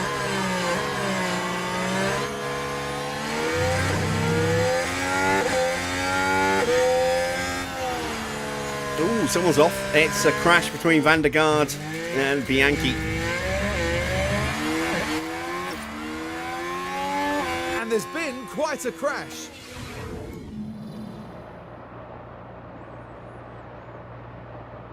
Who was at fault for that? Ooh. It's like 50-50, I think. But it's left some significant damage to the front wing on Bianchi's car.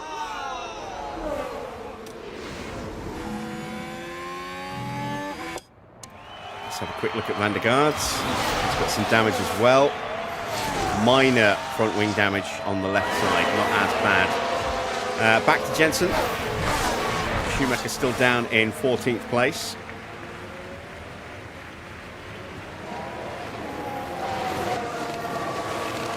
Rosberg got past Hulkenberg already. Hulkenberg starting on hard tyres. DRS enabled. FIA judges saw that same way I did as a racing incident. And we have an issue already for Max Chilton in the other Marussia. 0.4.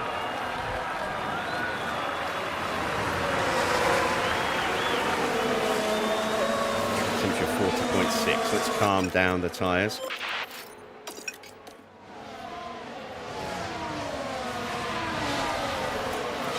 Let's really calm them down.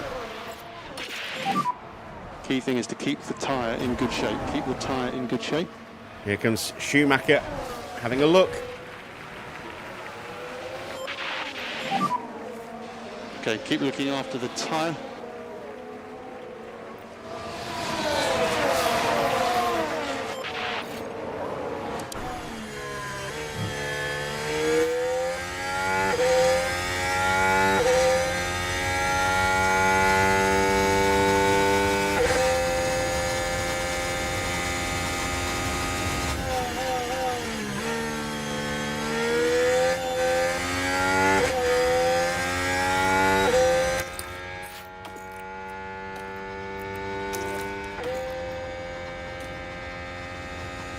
Can't see any ghosting on that halo. I can. It's just around the G.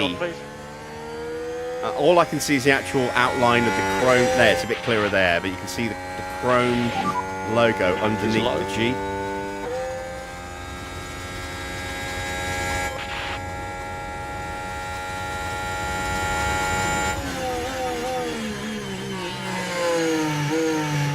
I'm gonna really drop the tyre temps. Oh, you mean in files? Yeah, okay, that makes more sense. It's probably because of the direct sunlight on top of the halo. That's why the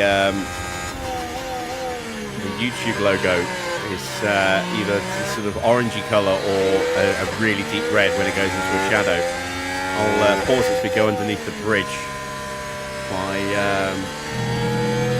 on the run to Vialone.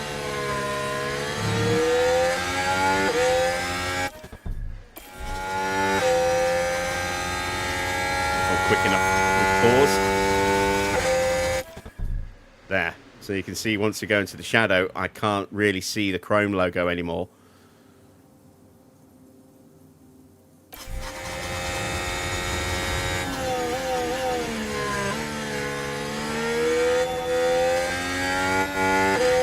the clouds have come out a bit as well. So that logo is a lot less visible. When we get into the direct sunlight again, it starts to come back through again.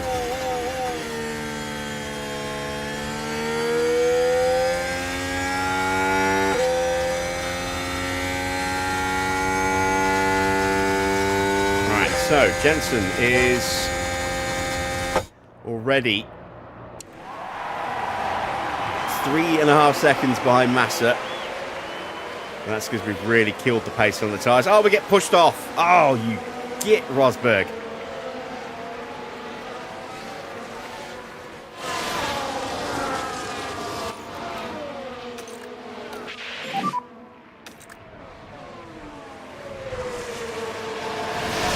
Deep breath. You're going to be okay.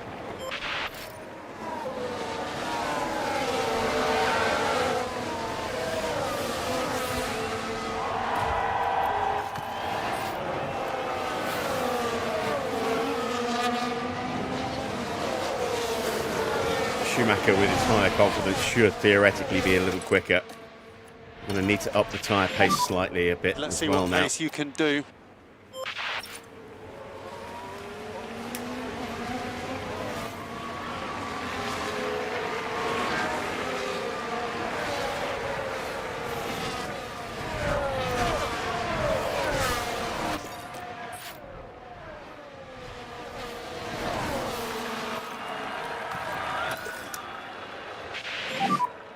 The recharge on is good.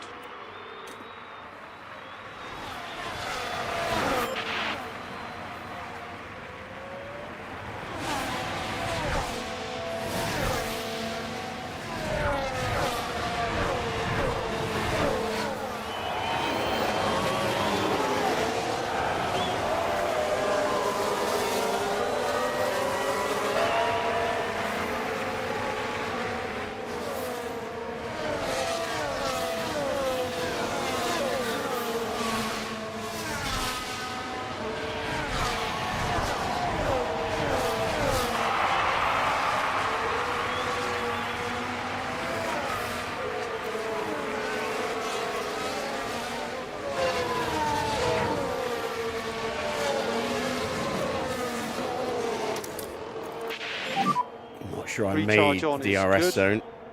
No, I didn't quite. Alright, track temperature's dipped a little bit below 40 degrees now. It's about to warm up again though soon.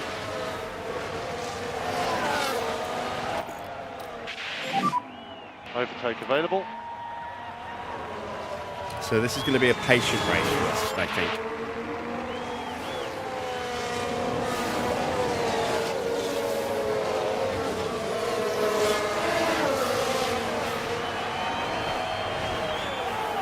The fact that the front guys have started on softs to me suggests they're going to go soft medium and do what I wanted to do, but they'll actually have the pace to pull it off and the tyre wear to pull it off as well.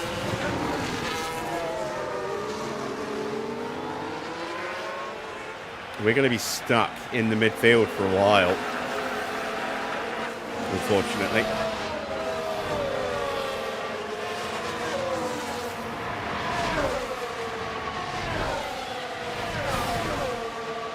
I'm hoping our pace will pick up in relation to everyone else in about 10-15 laps.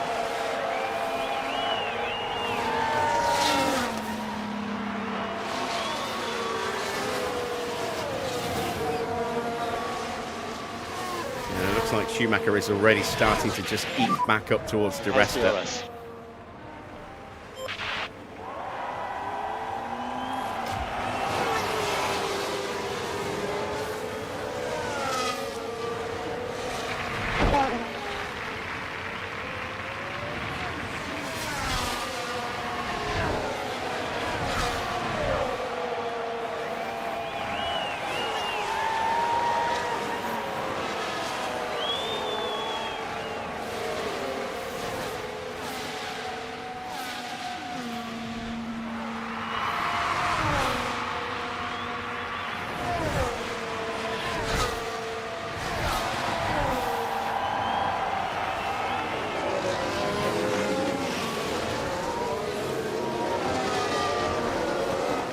See what kind of pace we're dealing with at the front. Oh, yeah, it's only 3 seconds quicker than us. That's nothing. Ouch. 3 seconds.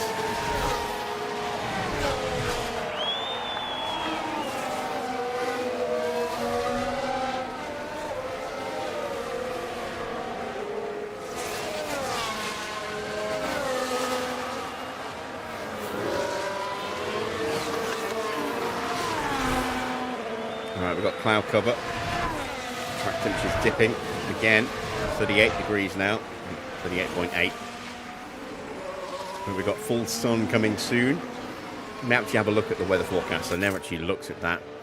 It's going to be warmer in the second half of the race.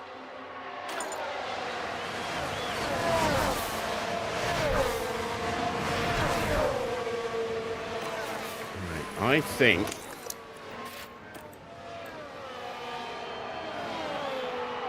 we might be quicker once we get into clean air. But to do that, we're going to need battery.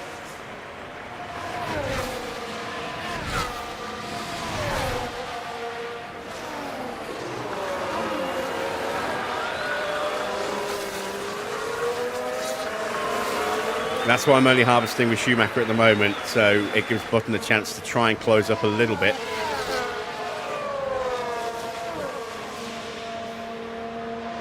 And then we can break away from Verne.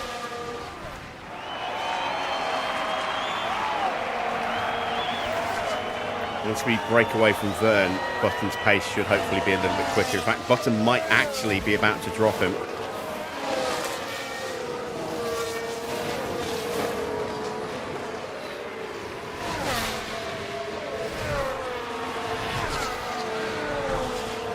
There we go, he has broken away. Let's turn that off now.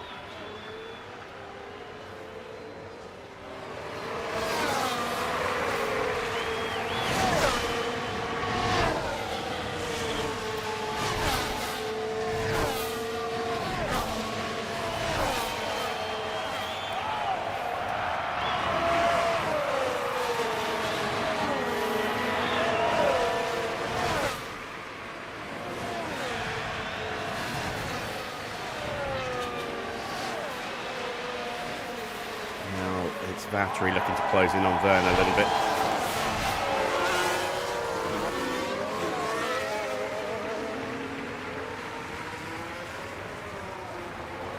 So this is one of those areas where harvesting really hurts you in acceleration, is into Curva Grande.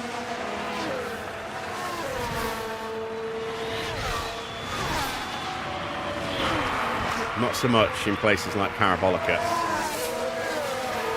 but very much here. And it's allowed Jensen to get nice and close. And now we can switch them. Recharge should be on.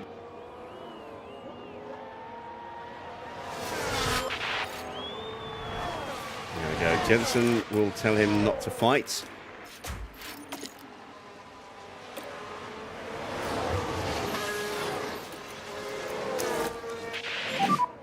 Recharge on.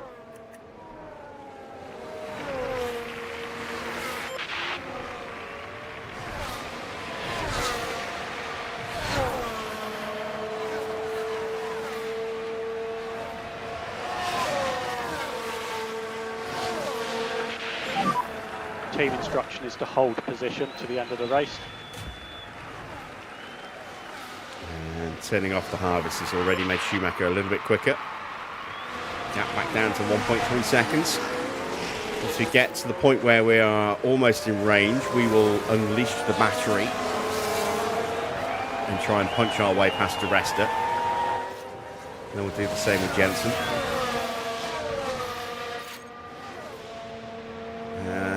Who's got the issue? Oh, it's Di Resta. There's no point clicking. There's no audio for Di Resta.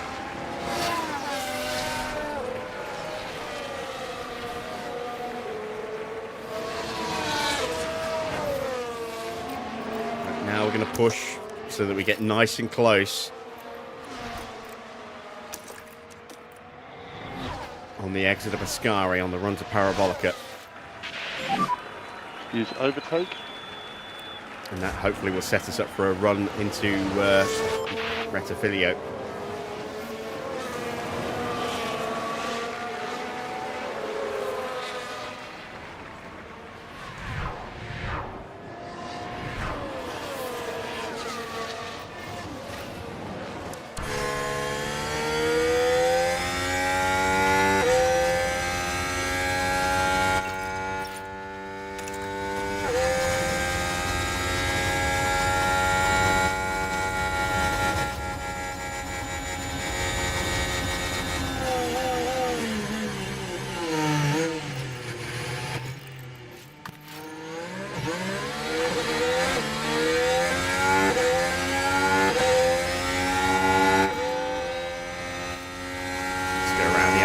Curva Grande.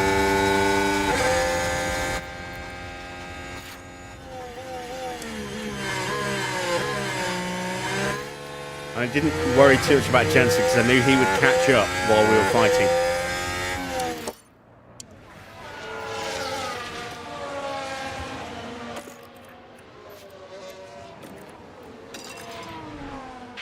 Oh, and he's through. Okay to close the gap. Beautiful. Jensen's through. Excellent. So top up, battle assist. Focus on recharge.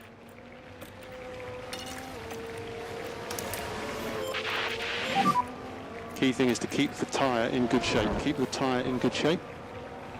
There we go. Very nice. Very nice indeed. So we can slowly start to close in on the Salvas now.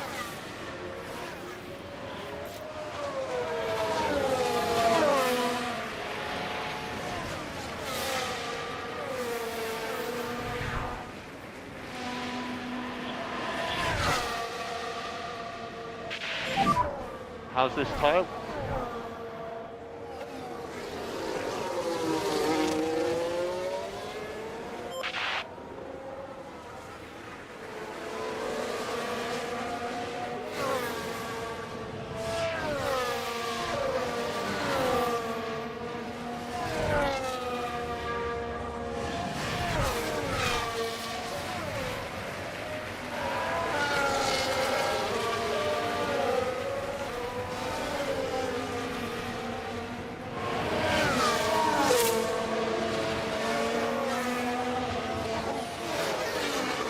might have to do something funky with one of these car strategies. Maybe. I mean, Schumacher should theoretically be quicker because he's got the newer chassis DRS. model, so it's got less drag and a little bit more speed available in the car.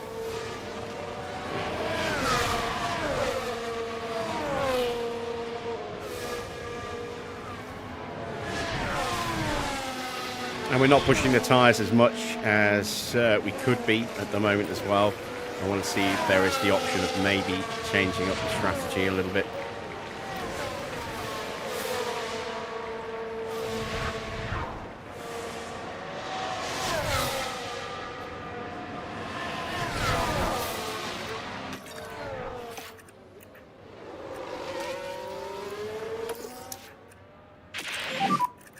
Okay, recharge on.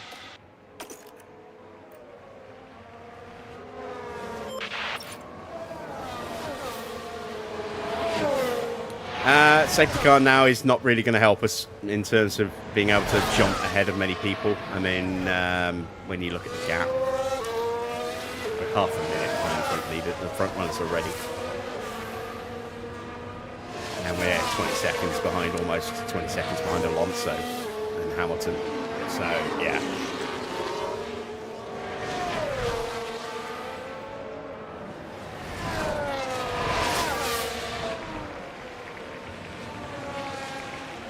If Button goes to hards too early, he's not going to be quick enough. Long term enough. The AI will be able to push their tyres. I think it's too early. It's too early. Our best bet of being able to beat Gutierrez and Hulkenberg is to get onto the softs.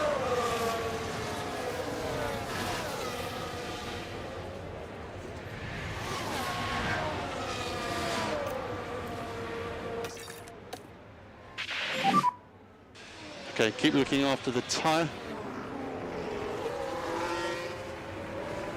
Alright, we have burnt out all of that spare fuel already.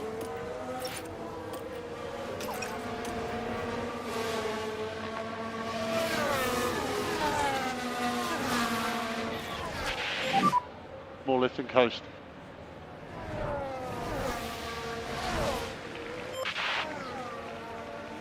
I'm saving up a bit of battery here so I can break away from the rester and get a couple of seconds clear of him.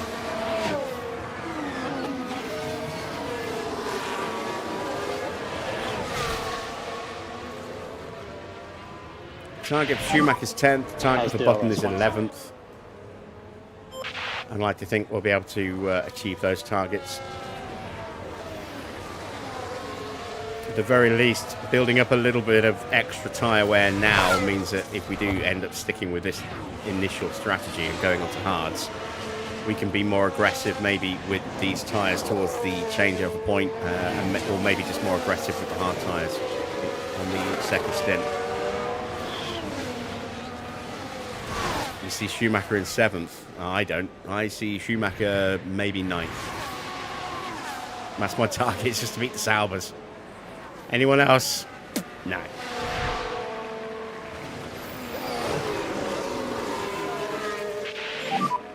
Pack is high.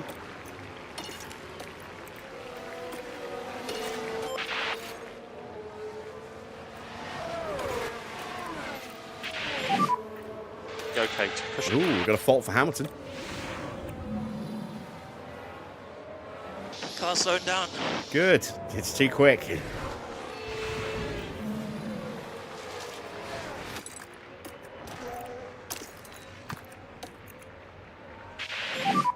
Overtake available. Break that DRS. There we go.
We've got a nice, healthy gap.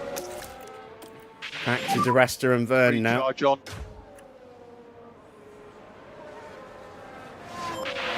Don't forget, we're racing with realistic racing with the hardcore mode of that added in as well. So, Dirty Air is a killer. It's going to be hard for Verne to get through. It's not going to be easy by any stretch of the imagination. It's going to be stuck behind him for a while. I thought he was about to just prove me wrong and immediately get the overtaking. But he's gonna suffer a little bit while he's behind. I'm not worried about Verne. Saying my worry is the Salvers. Hulkenberg is looking very quick, even on the hard tyres.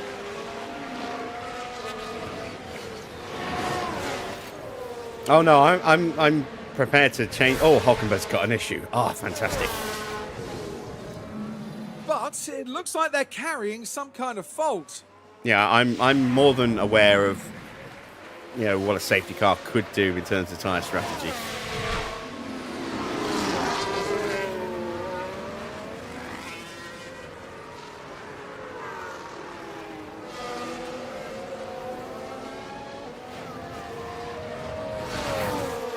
But this is going to be a walk in the park for Red Bull today.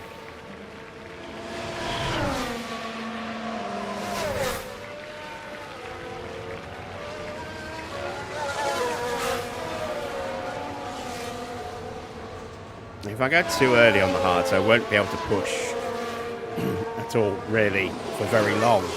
Not long enough to make up enough time. My best bet is to just be a little bit more careful with these tyres for a few more laps and then turn these ones up a bit. We're going to undercut Hulkenberg. Maybe not by a monstrous amount, but we are going to undercut him. He'll be pushing those hard tyres. He might well go hards to mediums. Gutierrez is going to go mediums to hards. And we're lapping quicker than Gutierrez now. Because he's already burnt his tyres a lot harder than we have. Ooh. That was a weird little moment for Schumacher. Was that in response to Gutierrez making a mistake? Let's take a closer look. I wondered why this was he the suddenly Sauber. twitched onto the grass like Things that. look It's because fine of this here. lockup. And There's the lockup. lockup, and They were we just almost saw unable the to twitch. do much about it.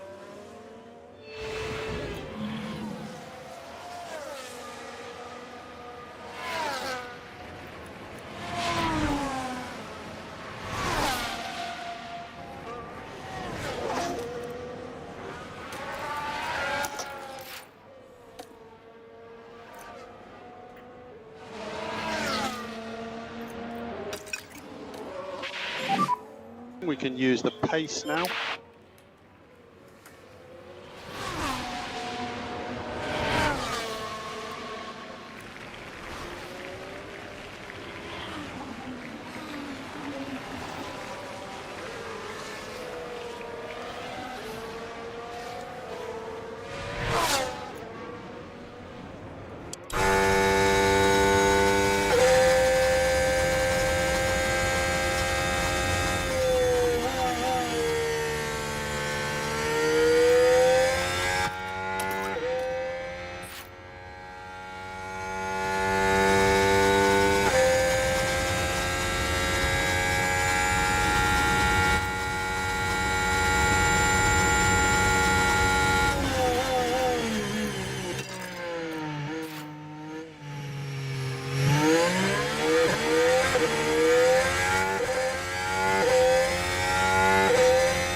Oh, Gutierrez with an issue as well now.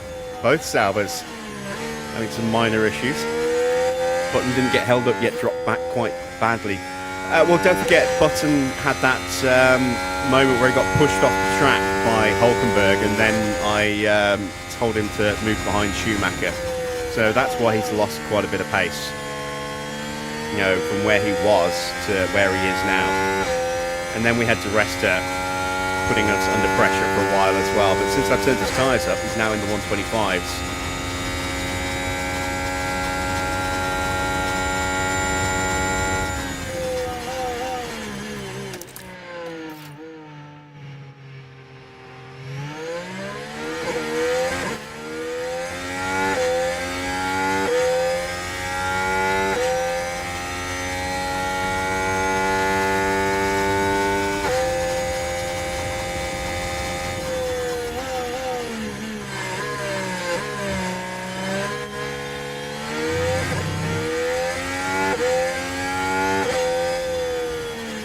Stop soon for the soft runners. Well, you'd think that, but no.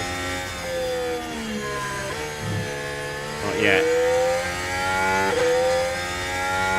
Don't forget their tyre wear is like 80 to 90%. Ours is 50 something.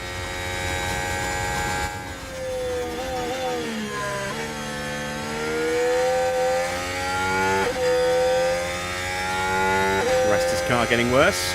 Oh no, it's a separate fault.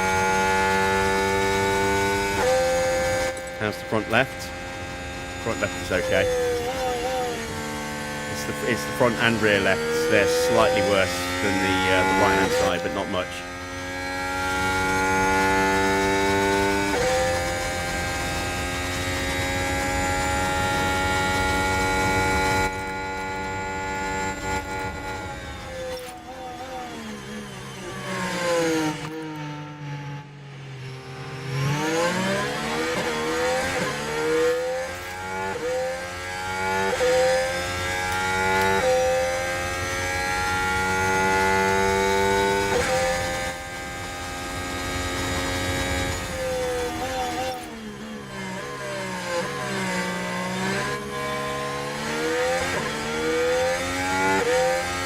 Oh no, I'm taking full opportunity here to get the battery refilled.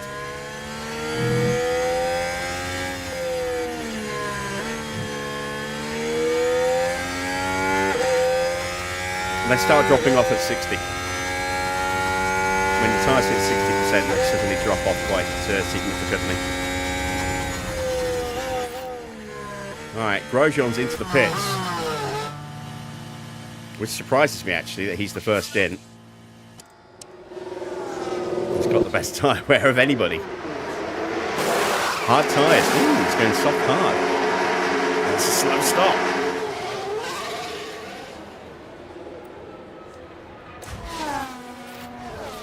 And there goes Gutierrez into the pits.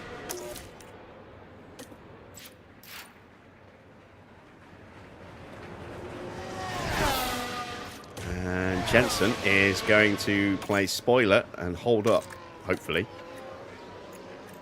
Grosjean as much as he can.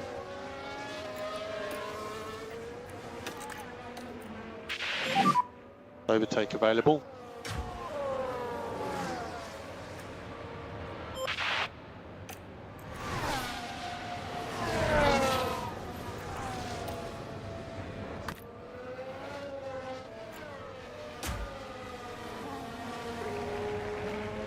Vern gave up. He couldn't get past the rest, so he boxed.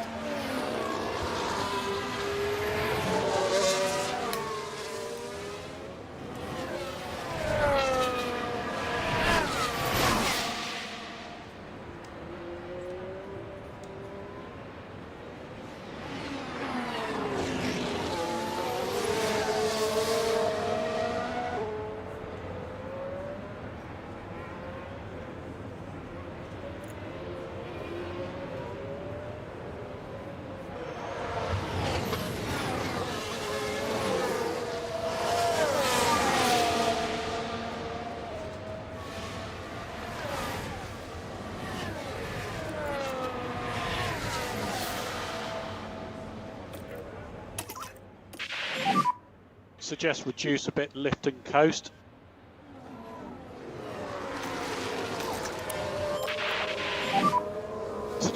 increased LICO.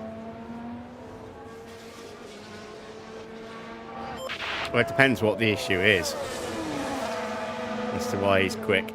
Plus, you know, we're running our tyres at a lower pace setting than he is.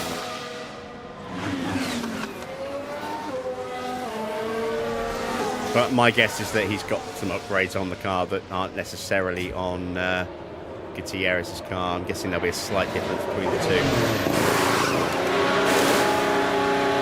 Here we go. Medium tyres for Vettel. Hamilton coming in. He'll be for mediums as well.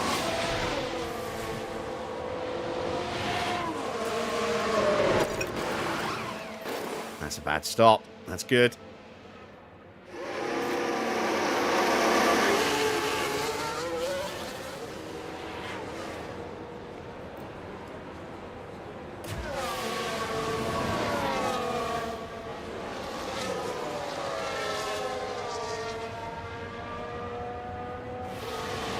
Grosjean's getting impatient, trying to find a way through.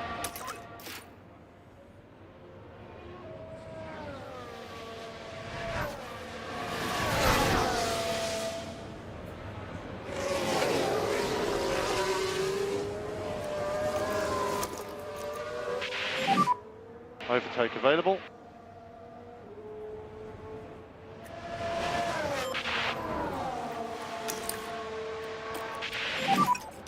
And recharge on, recharge on. I know what I'm doing. I'm doing the best I can with the car that I have. Putting the hards on would be kinder to the tyres, but ultimately would also be slower than the potential pace that we could get on the softs. It's a difficult one.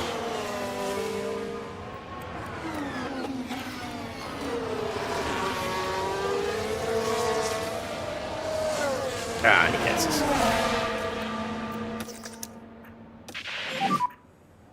Recharge Alonso on is and good. Webber Focus on both in. recharge. Alonso has gone hards. Webber's gone mediums.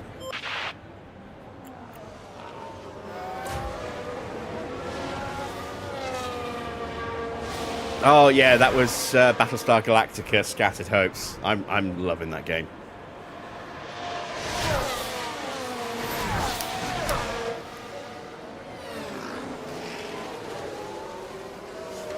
So much so that I've been oh, my webcam's not on, I didn't even realise.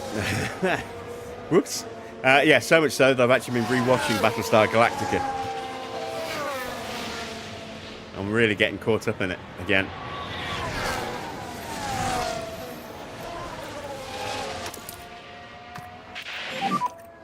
Recharge on.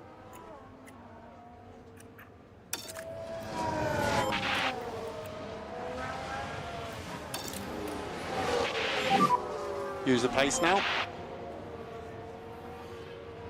It's a lot less hectic if you're not playing it on normal. If you're playing it on easy, it's a lot more manageable. Though we're just leaving it on normal difficulty for that run. This is why it got so chaotic at the very end. But it's a roguelike. It's designed to be tricky at the start, and then make multiple runs so you get more improvements with each run. New fastest lap for Hamilton, a 1:23.5.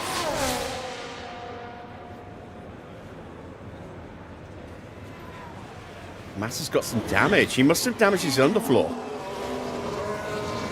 Unless it's an engine part. I wonder if it's an engine part. Let's have a look. My guess is it's an underfloor from hitting a curb somewhere. Yeah, it's not an engine part. That's underfloor damage. That'll cost him a little bit of downforce.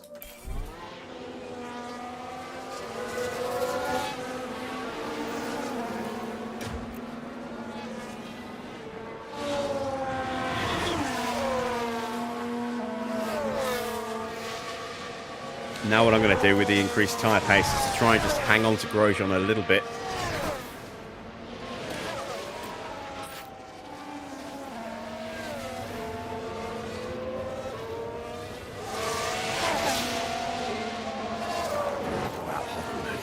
1:24.8. He must be getting ready for his stop.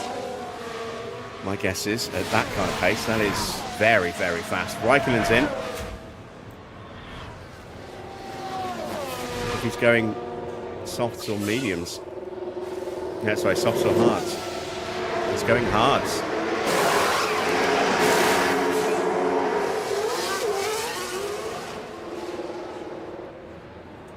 Everyone's going to want to stop this, I think, with the exception of maybe a couple of cars towards the back. And Grosjean's left us behind. We've got a yellow flag. A safety car now would be great, now that the front runners have all stopped. Let's have a look at that. Here we've got the Aston Martin. And they just can't keep on the track. Perhaps a little doing whatever he lapse can in to try and keep concentration, Verne behind him again, look. I can't... No, that's Ricardo. That's Ricardo behind him. So Verne is now massively ahead of Di Resta, having stopped a lot earlier.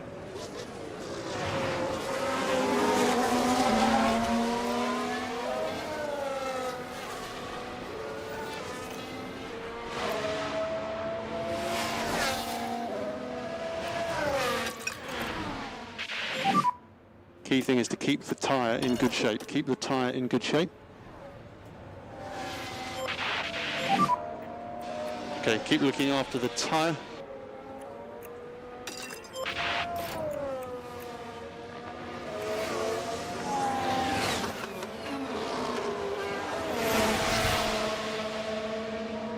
The battery is almost full for Jensen, a little bit less for Schumacher.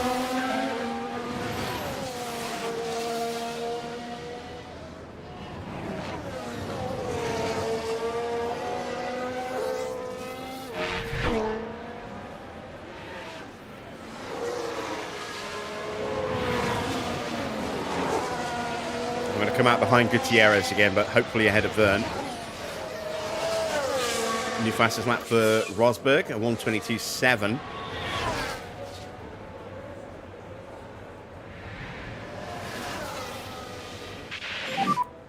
We are ready for you. What's the lowest I've gone with tyre wear? Single digits. Like 2-3%, something like that, but I mean only the once, and I don't know how I managed to survive. It was in practice as well, you know, with full saving going on.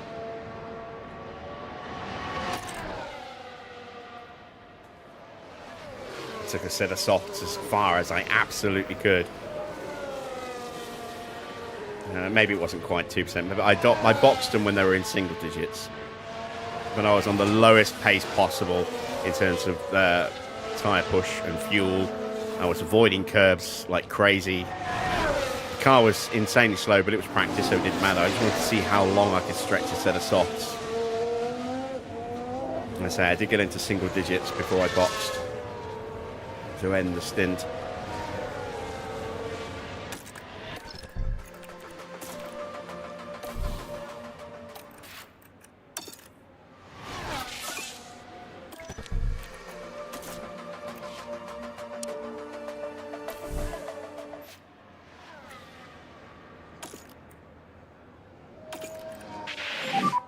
Another issue for Di Resta. His car's now gone orange. Okay, maximum pace.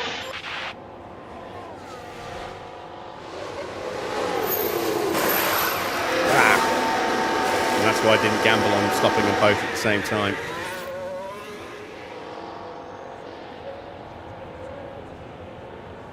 So here comes Gutierrez. And down in the pits. Oh, that's a slow one. Yeah, 4.18. We're not going to be getting any pit stop points with Schumacher today.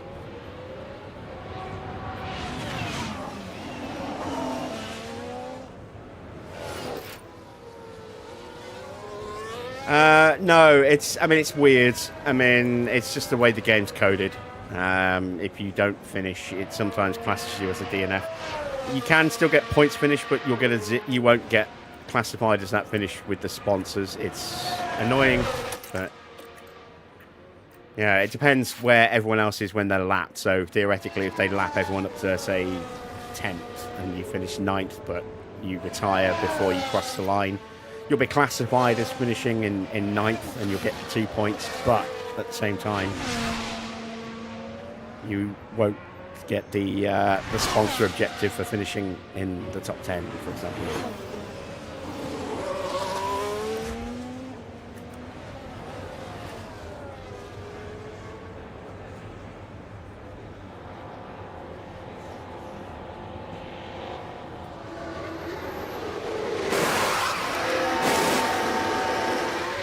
That's a better stop. 2.5. Still probably not going to be quick enough for major points, but we might pick up a few.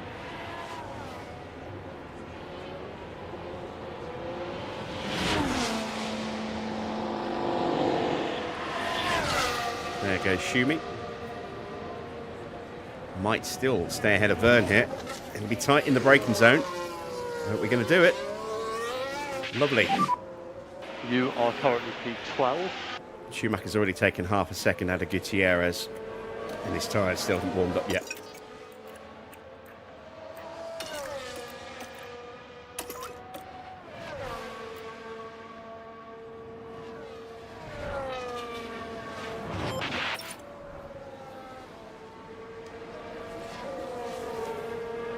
Right, Hulkenberg's in. Is he going soft? He should be able to go soft from here. We might go medium. Let's go medium. It's a decent stop. Turn that car around quickly. You start your own F1 team with blackjack and hookers.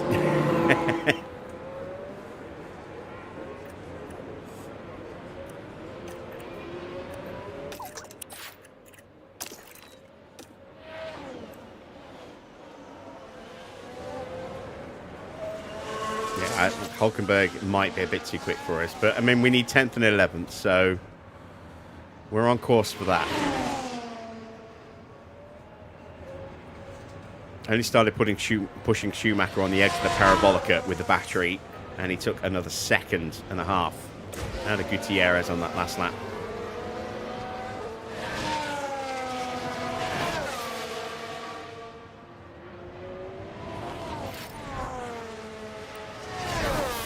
This is where we get to cut our way through the field, I hope.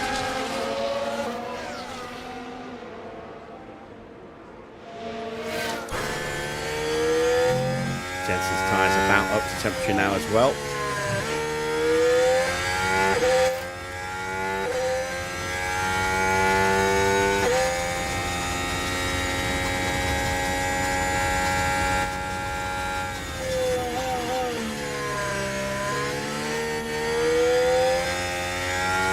Rosberg passes Alonso.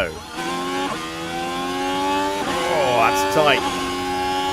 Alonso's going to fight back around the outside at Curva Grande.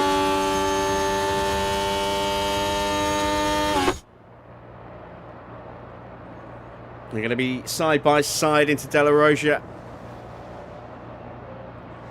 Still not done. Alonso's got the outside line through the Lesmos.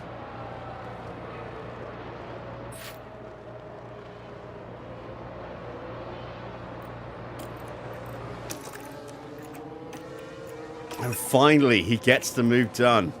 Good stuff, Fernando. Coast.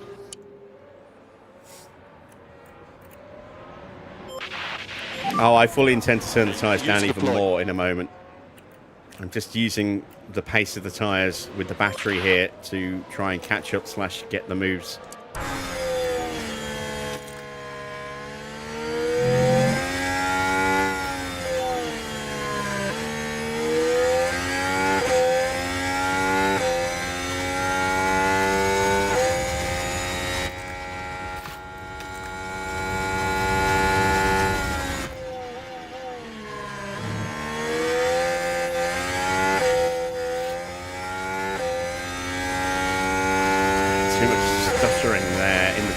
Don't like that.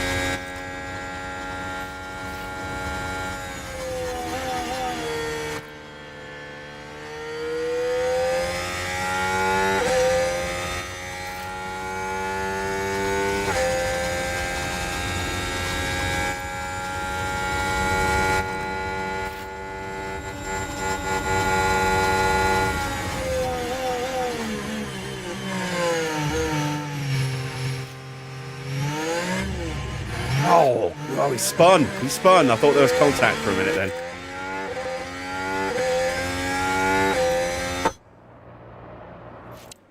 And here we've Jensen's got got him a as well. flag. Beautiful. Now we're approaching turn 2. Oh no, that's not how to do it. And that certainly wouldn't have been in their plans today. There goes Jensen. And clearly then, not what everyone in the garage would have wanted.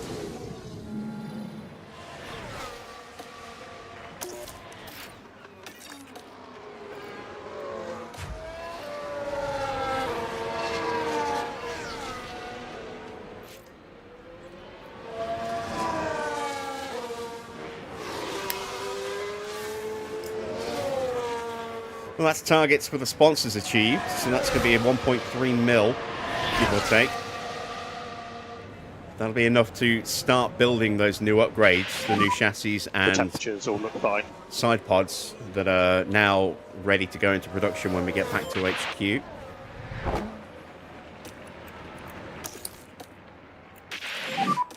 Recharge on.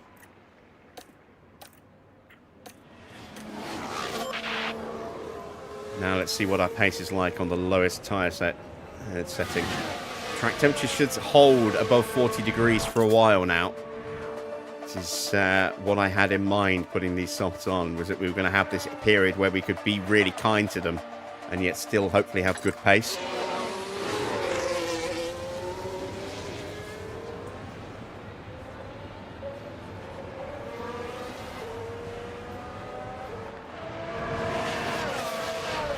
Tyres will switch off at 85%, so we've got to keep them at 86 or higher.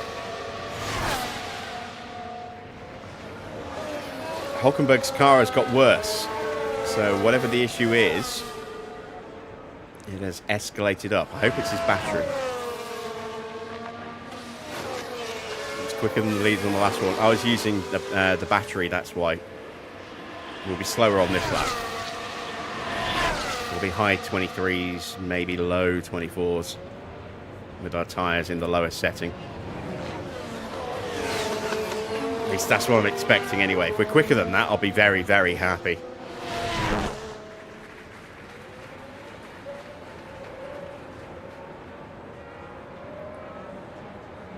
And Esteban Gutierrez has lost any chance of beating us now. Made it very easy for us.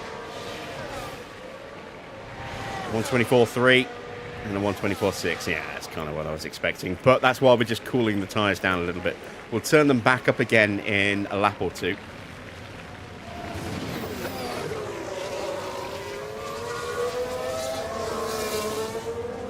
Still lapping quicker than Hulkenberg. Not a huge amount. A second on that last lap. We've got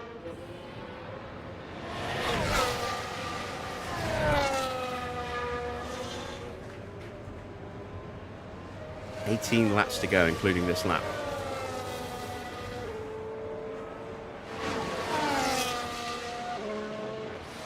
So at a second a lap, Schumacher will catch Hulkenberg. Jensen might as well. And when we up our pace slightly again, we should theoretically start hunting him down even faster. Let's keep an eye on Hulkenberg. No, if I push button too much, he's going to get too close to Schumacher and overheat his tyres in the dirty air. A 2-second gap is fine. That's exactly what I want. Close enough to maybe occasionally get a little bit of a tow. Enough, a little bit of dirty air, enough to keep the tyres warmed up while he's in the lower pace setting like this, but not too close that it hurts him really badly. 124.9 last time around. We took 0.8 of a second out of him with a 124.1 and a 124.4. And again, reminder that Schumacher has a better chassis than Button, which is going to be worth at least a tenth or two per lap. Around this circuit anyway, maybe not so much around others. But around here, where it's all about speed, yeah, that will definitely be a factor. Coming up to the back of... is that Chilton or Bianchi? I'm not sure. Chilton. Oh, of course, yeah, because Bianchi's number 17, isn't he? And will forever be number 17.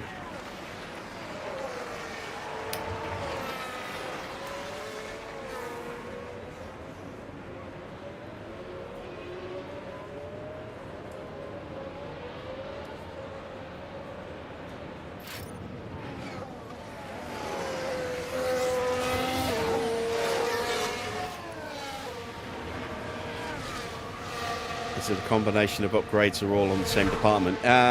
In what way, Foamy?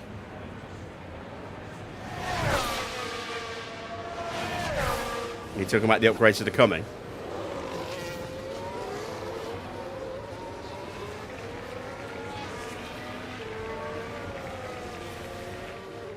Oh, right. No, I've got you. No, I mean, it doesn't really work that way, unfortunately, the way I design my cars. I always try and keep them balanced rather than having one part that is super low drag and one that's super high downforce.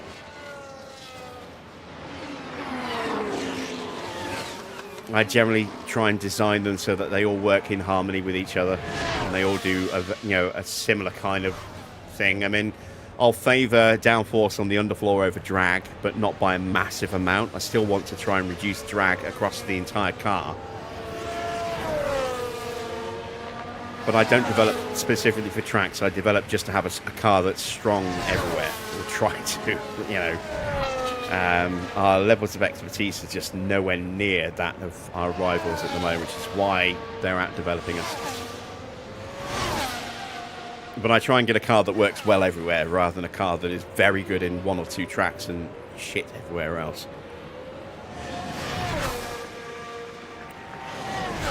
Another 0.8 of a second taken out of Hulkenberg. Now it's time for us to turn the tyres up just a touch with 15 laps to go for the leaders. 16 for us. We are risking getting lapped. You could start pushing. Because Vettel is a-coming. He's just getting into Rettifilio now.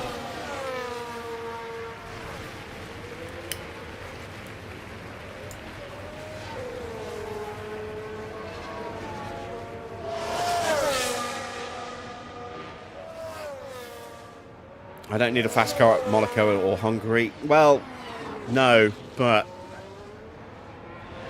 at the same time, there aren't many tracks where having a car that's really, really good at Monaco pays off anywhere else. Everywhere else, You need good downforce at Silverstone because of the fast-flowing corners, but you also need low drag at the same time because it's a very fast track.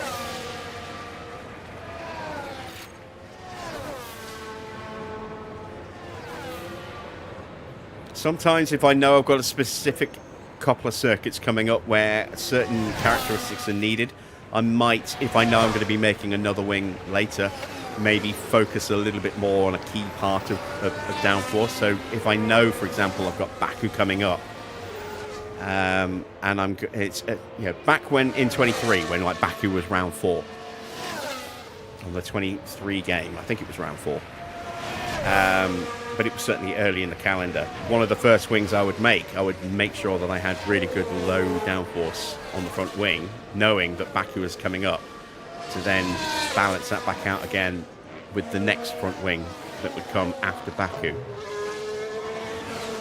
But low downforce, works in a number of situations. It's a key thing there. But I would always try and get really good drag and DRS improvements for Baku at the same time. Because again, it's a very fast circuit with very fast DRS zones.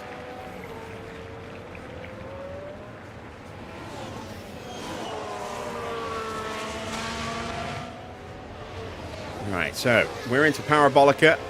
Vettel is just exiting Ascari. And there's Webber in second place.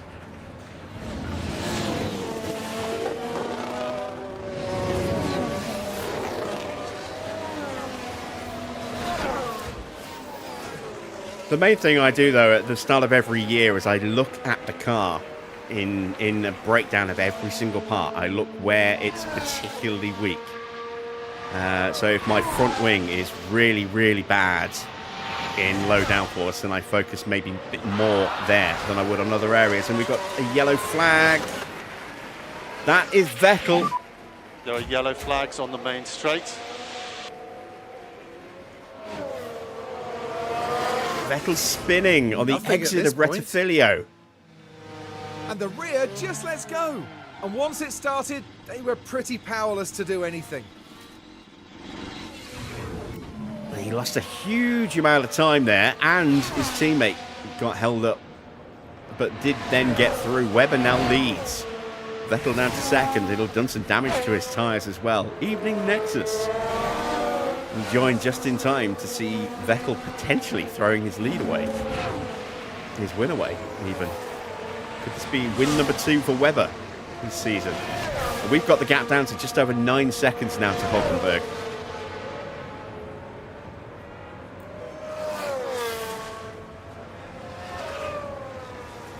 As we have 13 laps to go, and it's another yellow flag, and this time, I'm not sure who it is. Possibly Di Resta. Oh, it was Di Let's see Resta. what happened there. Now look, here we head into turn 2. And that's it, that's the spin. And ultimately, just unable to bring the car under control. Jimmy Di Resta's race is toast now. He's all the way down in 19th. Behind Charles Pic. Alonso's now developed an issue. You might actually hear what this is. But the car's definitely not happy. Surely some One of the kind few fault. drivers we actually have audio for, and we have to listen to fucking Crofty.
Oh, and one of the things, Foamy, I would say, I mean, this is fun for me, having my YouTube handle, kind of, on the car like this. Might be better to do that as a Jim Bob exclusive, rather than that being on every car that you put up on the site. There'll be some Jim Bob fans who might want to run it, but I would do it as a Jim Bob special rather than the main release.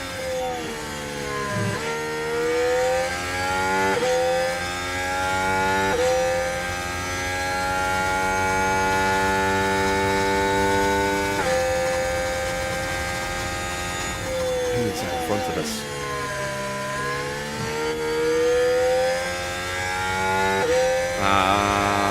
That was Charles Pic putting a lap on Jules Bianchi. No, Van der Gaard putting a lap on Jules Bianchi.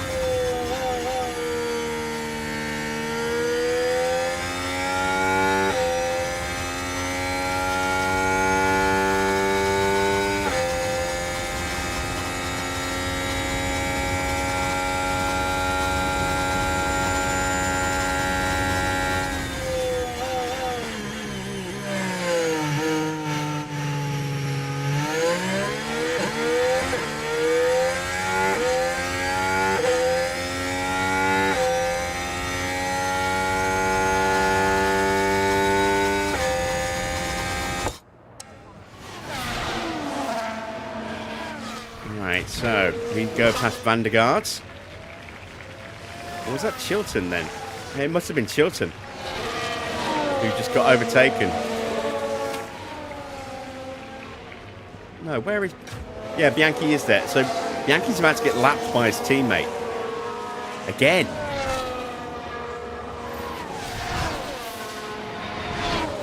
I am amazed at how badly Bianchi's doing this year. Whenever I tried to run Marussia, Bianchi was way better than Chilton as a driver. That seems very strange. Right. As we come up to the line, it'll be 10 laps to go, and the gap is 6 seconds to Hulkenberg. Took 1.5 seconds out of him on that lap.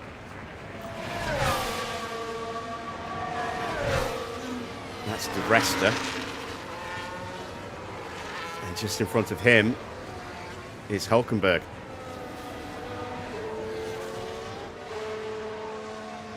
We are catching him.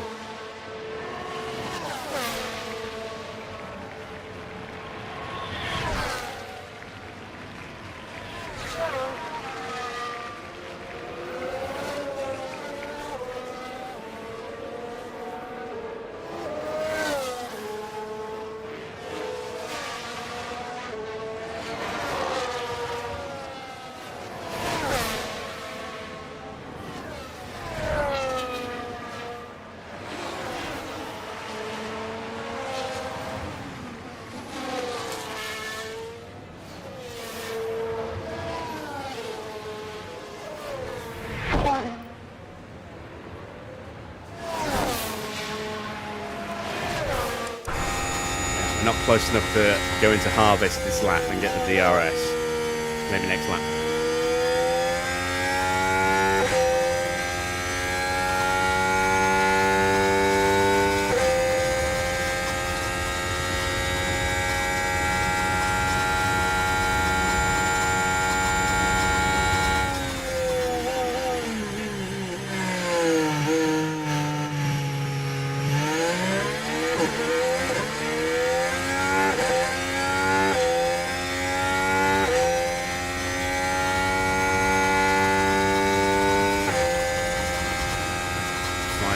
Seconds. Hulkenberg put up in a good lap last time round.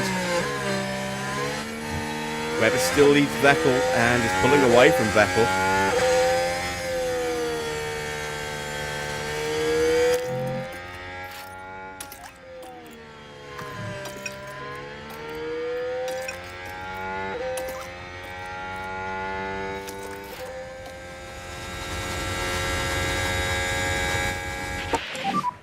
We want good pace.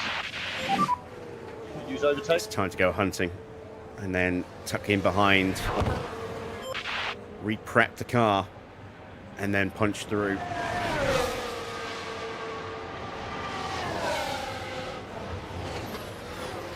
Chance to maybe set a fastest lap on the next lap.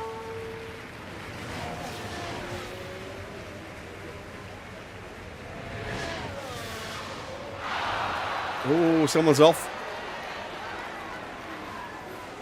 That is Grosjean. There's a yellow flag now. Spin. Now we De La can see Roja. what happened. Things were all right here. Whoa, and there it goes. Not a mistake they'll want to make again.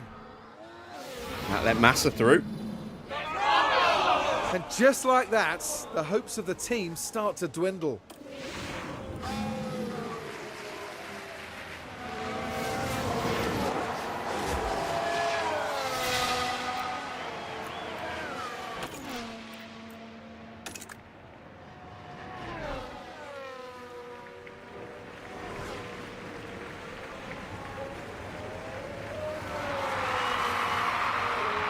Maybe not a chance at the fastest lap then. Actually, what is the fastest lap? Let's have a look. Is it 122? Yeah, 122.1. Oh, yeah, we're not getting close to that. Not at all. We are getting close to Hulkenberg, though. 3 seconds is the gap.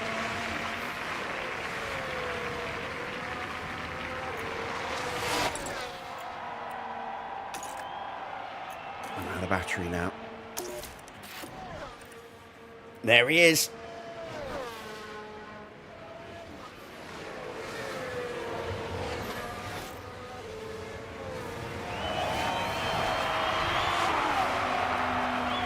It's less than 3 seconds.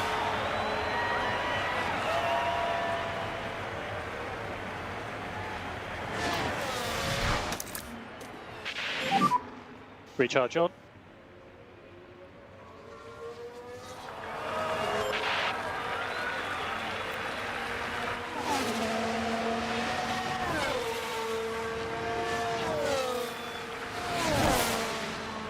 Nexus, you do a lot of messing around in databases, don't you?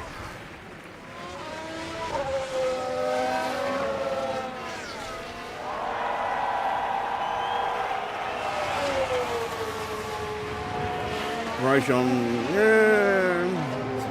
very tight. We might get out just in front of him.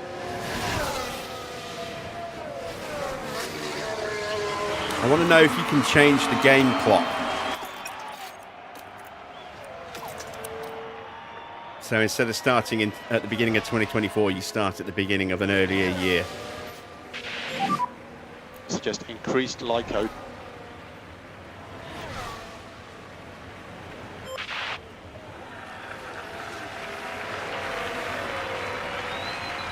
I have this dream of being able to start a playthrough the late 80s / early 90s and just running a consecutive file every season, all the way through to modern day times.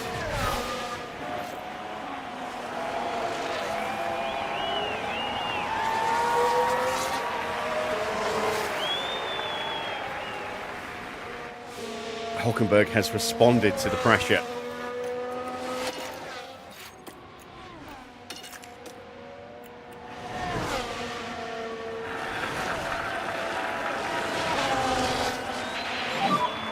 Key thing is to keep the tyre New in fastest good lap for shape. Kimi Keep the tyre Raikkonen, in a good shape. 122.170, fractionally quicker. I want to do a Frank Williams. Not quite.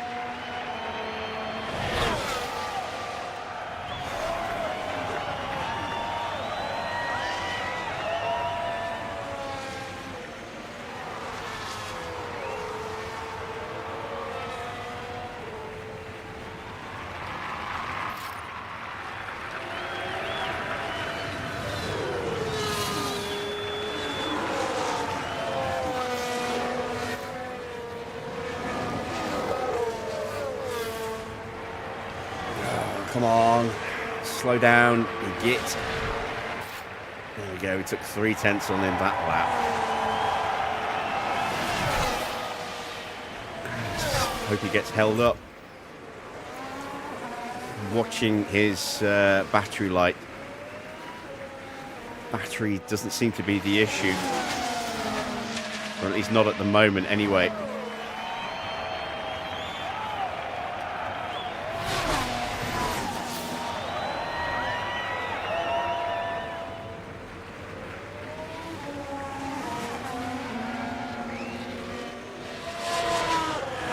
I don't know what the actual issue is on that car.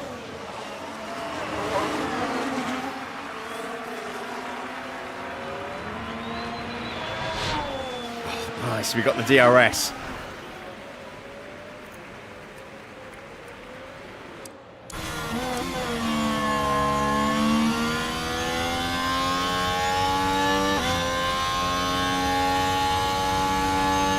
There's Schumacher and Jensen.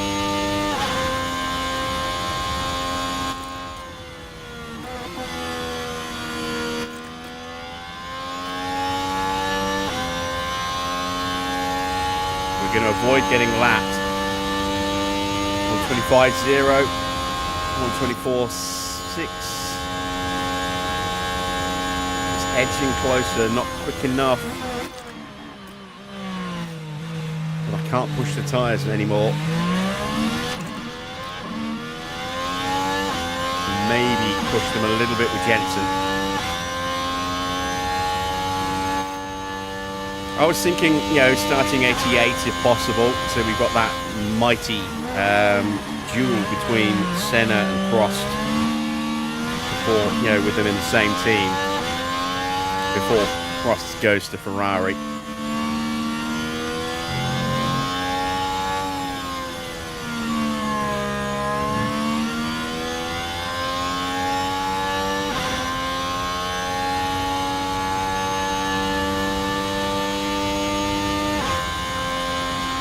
Schumi is really closing in. There'll be 3 laps to go for us across the line.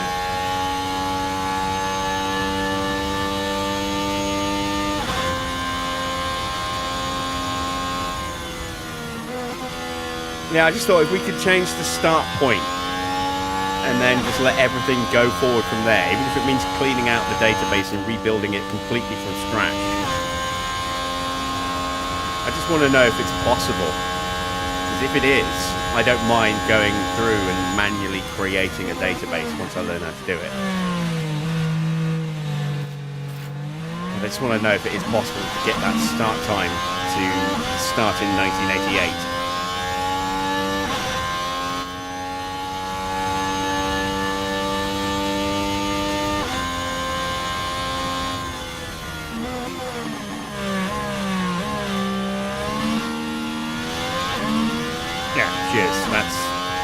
That's all I really wanted to know, was if it was possible, in theory or not. Because it would then open up a whole world of options.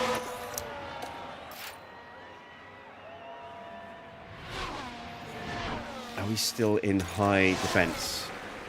Yes, let's turn that off. We don't need to take any risks.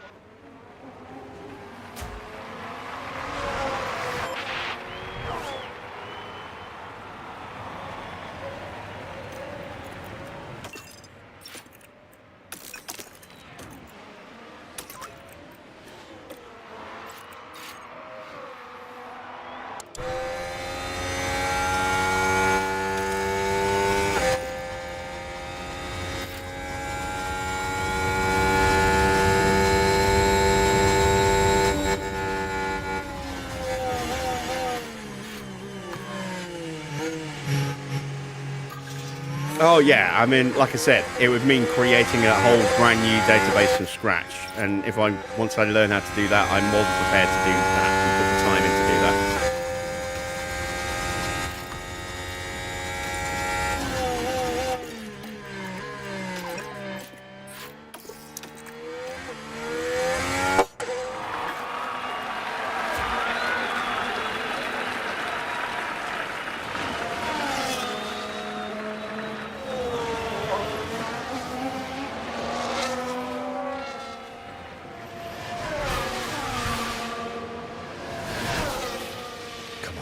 Jensen up into P10 as well.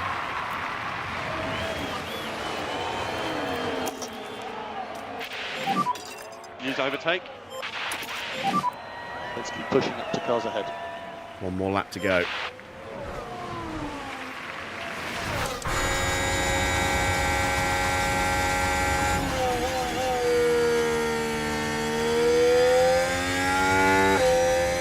I'm going to get him, it's going to be into Curva Grande, or coming through Curva Grande up towards De La Roja, I think. There's still opportunities here.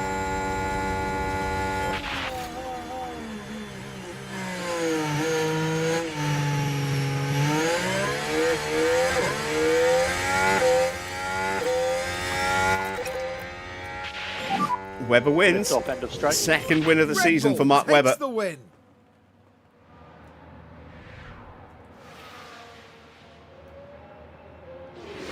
Vettel threw that one away. You can hear just how happy the crowd are for them. And yet we too. still see They're on Vettel's their helmet.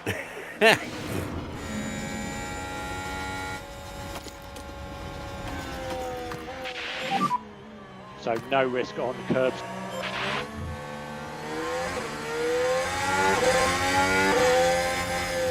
Oh, he's going to go up the inside. Oh, yes. Go on, Jensen.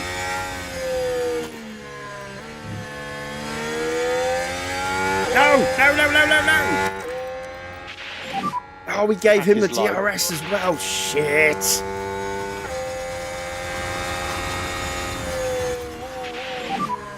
Cool the car. That's it. It's over. It's over. Shit the bed.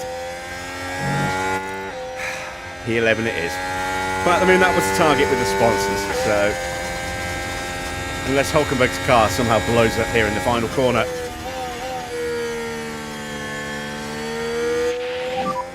Hulkenberg ahead is starting to struggle with tyres. 0.4. Still plenty of opportunities. Needed a little bit more battery.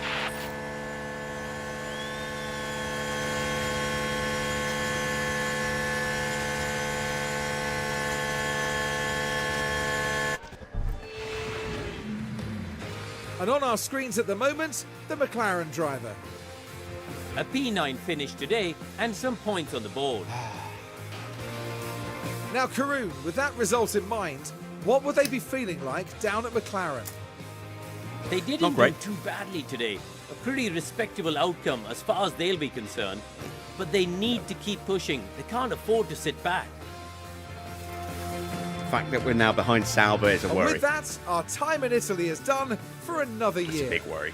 Meet us next at the Marina Bay Circuit for a breathtaking race through the streets of Singapore.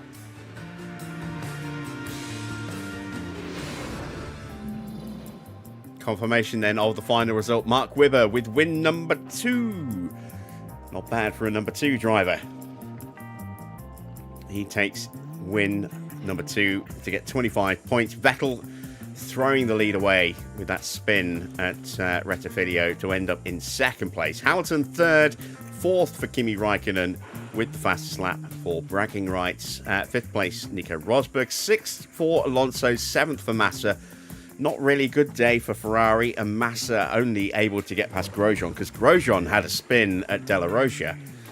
Schumacher up into 9th place. Good race for him.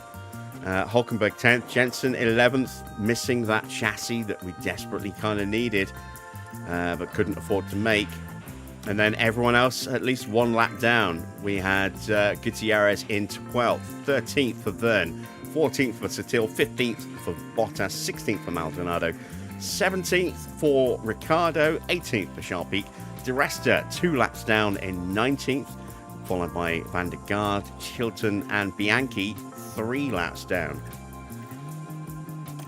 Into the standings, it's 18 points for Vettel, pulls out another 10 over Alonso, so the gap now standing at 99 points.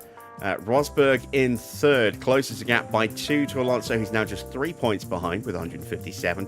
Hamilton closing up as well, he's on 152 after his third place today. And that win for Webber sees him trying to keep pace. He's on 140 points now. Raikkonen has 110. Massa up 2 places as he moves past both Jensen and Romain Grosjean.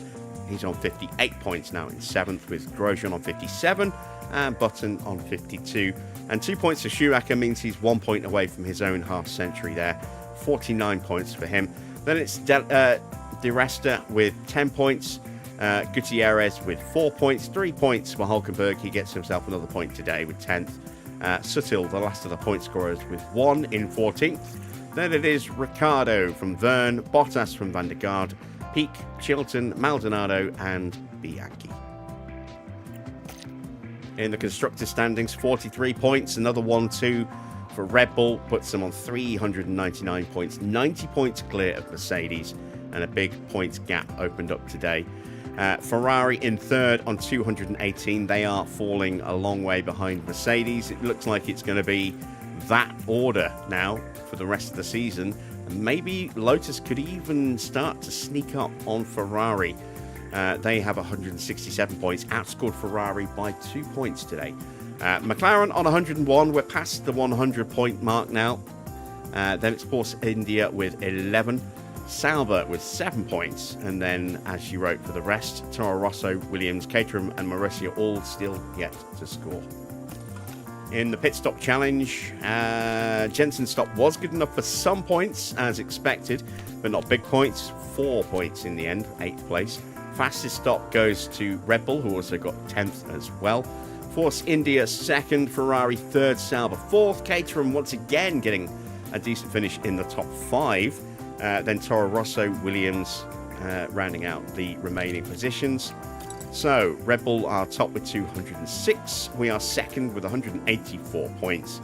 Ferrari third, 172. They've nibbled away at us as well. We're only 12 points ahead of them now.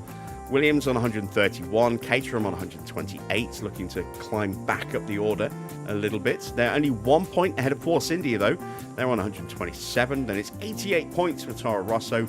Mercedes with 62. Sauber moving above Lotus. They're on 46 to 40 now. And Marussia, 2 more points for them, sees them up to 28. Terrible stop for Schumacher. What was it, a stuck wheel nuts? Yes, a stuck wheel nuts. And an okay stop for Jensen. But both drivers brought home some money today, and the best money they could bring home.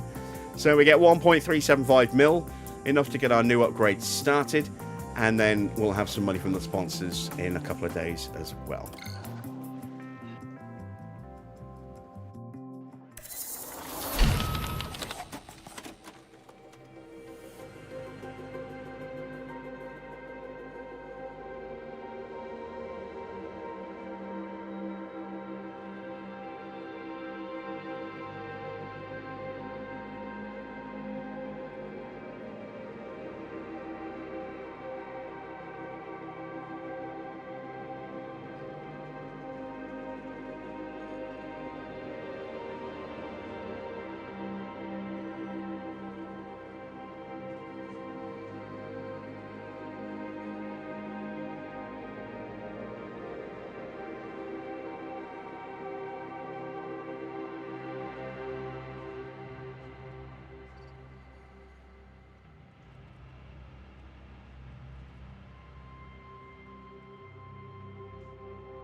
Evening, Mike. Yes, you did turn up very late tonight. As usual, back at the normal time tomorrow at 8 p.m. There is confirmation of the chassis that was completed on day 2 of the weekend, and we'll have our side pod as well. There she is. Let's go manufacture those. So, chassis. These are the most expensive parts. As you can see, we'll lose a little bit of DRS on this one, but we will gain a nice big chunk of speed. And this is on car 1. Car 2, Jensen will skip giving him the current chassis. And that'll be a nice extra upgrade for him when he gets it. Unless we only get one. Actually, no, because we've only got a few days till Singapore. We're not going to get these for then. But we will get them in time for the Grand Prix after that, and they'll both have those. So let's get 2 of those. That's 1.1 mil. I've got 4.5 mil in the bank. So let's go ahead and make 4 at 2.2 mil. And let's get those side pods underway as well. These are also worth a nice little bit of speed, tiny bit of downforce. Look at just reducing drag with these upgrades. And these will be the last upgrades on those parts for this season. We might be able to get something else going. Actually, no, there might be time to get another one. I think we'd be better focusing on research, though, at this point. So, we've got 0.5 mil left. Not enough to do anything just yet. But let's see if we're short on anything, because I think we might well be. We've got to fix up some damage as well. Front wing failure. So we've got no spare front wings, no spare rear wings, no spare suspensions. We better at least go in with a new set of wings, I suppose.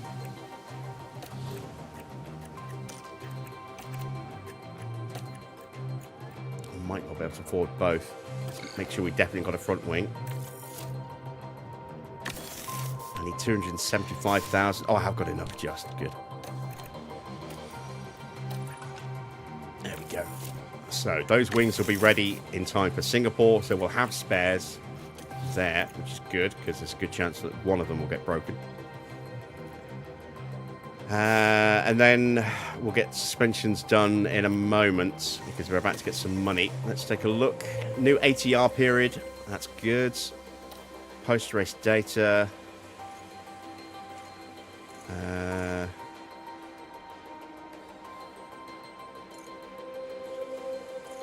Expected finish was where we finished. Expected finish was one place ahead. Board's going to be pissed again. GP3 Championship is over. Kevin Koyas is the champion, representing Lotus. Caterham Racing got the. I didn't realise Caterham were a GP3 team as well. That might just be a bug in the code, perhaps.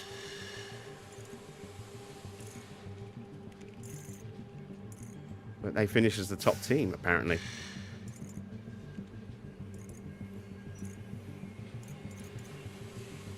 Looking at who might be someone worth approaching. Tio Linus.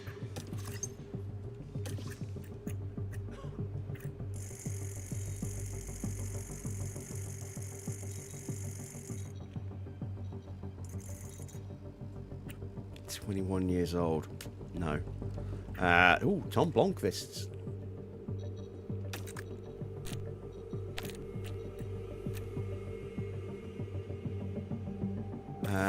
We will add Tom Blomqvist to the list because we've lost a couple of our reserves for next season with Mercedes trying to poach our entire affiliate pool. Who else could we have a look at? Voucher is re-signed.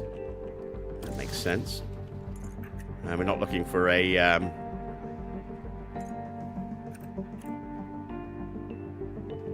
We're not looking for a brand new number one driver. Let's take a look at overall ratings. Look for some young drivers to maybe bring on board.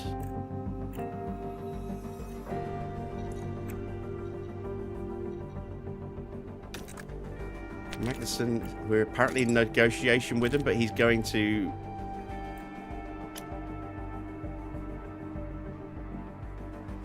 He's going to Mercedes.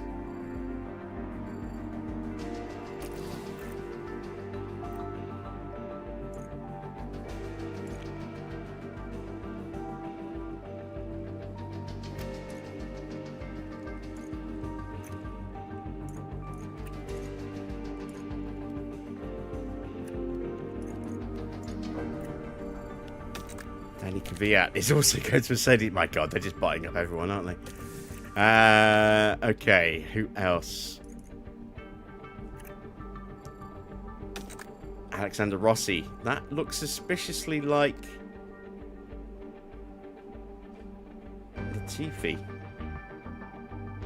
He's re-signed.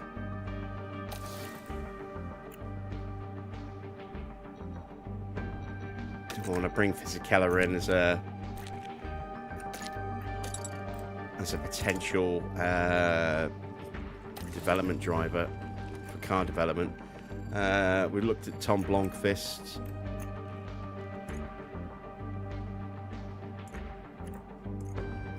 Sergei Sorokin. Oh my God. Yeah, why not? We're looking for young drivers. Felix Rosenqvist. Richie Stanway. Well, Stevens has re-signed. Ocon is out of contract. God, look at him there. He looks like he's about 12, doesn't he? Oh, dear.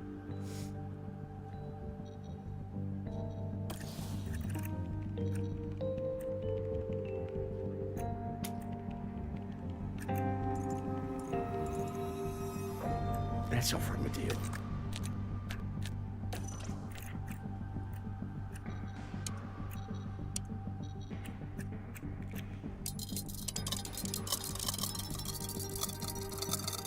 Oh, wow, he wants a lot, doesn't he?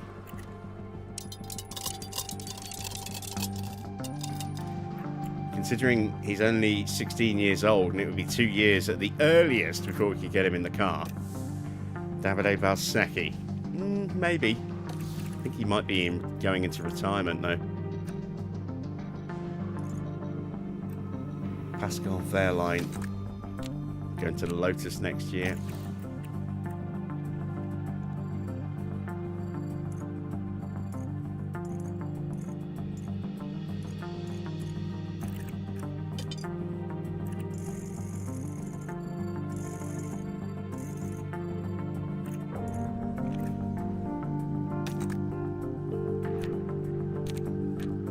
Yeah, retiring.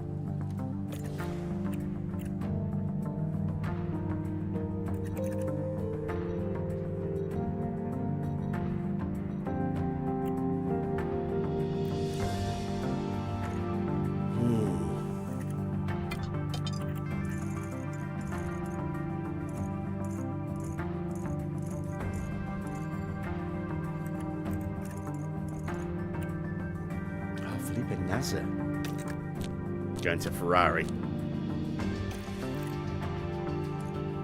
I think Tom Blomqvist is going to be our best bet.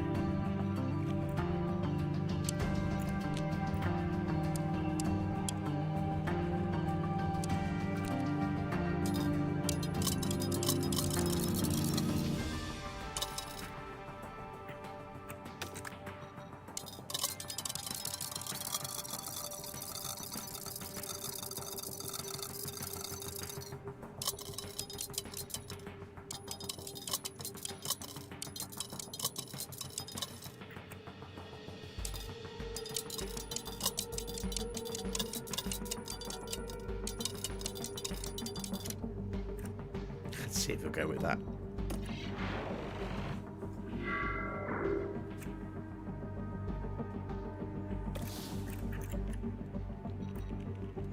Juncadella. No. Oh, Anthony Davidson. Could be a useful development driver. I want to scout him, but we don't have any scouts for another couple of days. Let's click through the rest of these. Car development report is terrible. What's everyone else up to? Vijay Mallya is pointing at something. He's got a new design centre. We've got no information at all about what Franz Tost is up to. Other than he won't be finishing at the bottom of the championship. Well, that's not hard, considering he's up against Marussia and Caterham. Our main affiliates, let's see, and instantly gaining 2 points in braking, 3 points in adaptability, and a point in accuracy for Mick on his first month on the new short run pace training. That's good. Nick de Vries suddenly showing up in here again. Gary Paffett, no change to him. Magnussen is on his way out. We're going to be downgrading that adaptability rating because that's just bullshit.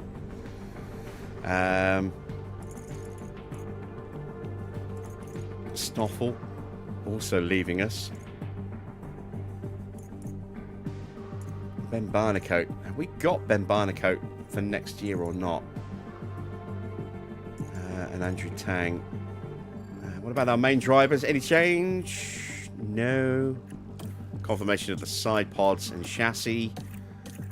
I'm not even going to bother checking in with the board. I'm just going to click to see what the confidence is. No! Shit.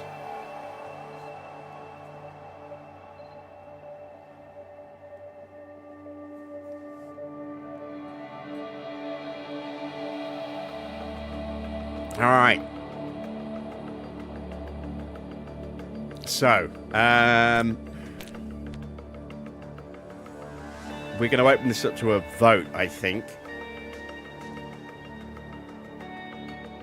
Do we go in and edit our objectives and remove the finishing in the finishing as constructors champion and make it something a little bit more realistic and to give us a chance of staying with McLaren and finishing this contract? We're not going to change the board's confidence level in us.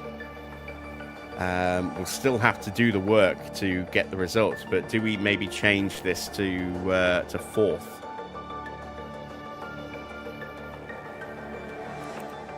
Let's create a quick poll.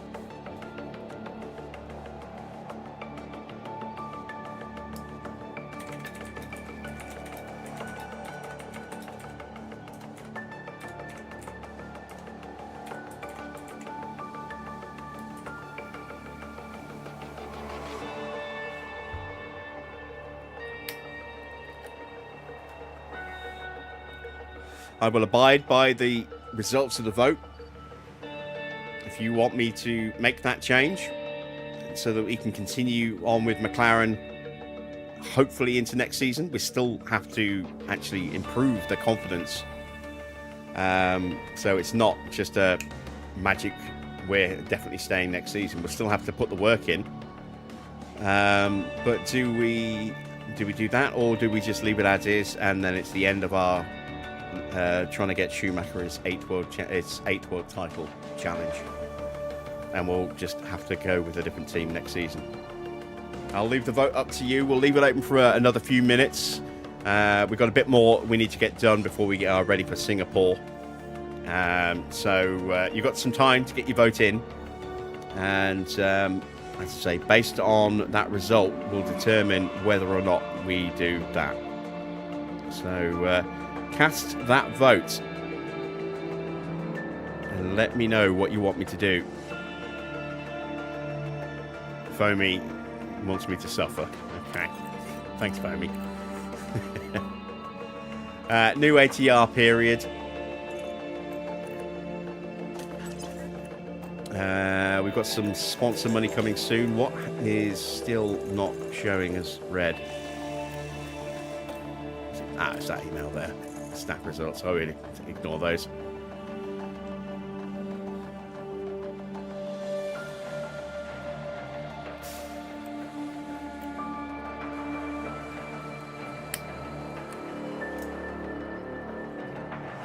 You voted tea. Did you spill the tea on the keyboard?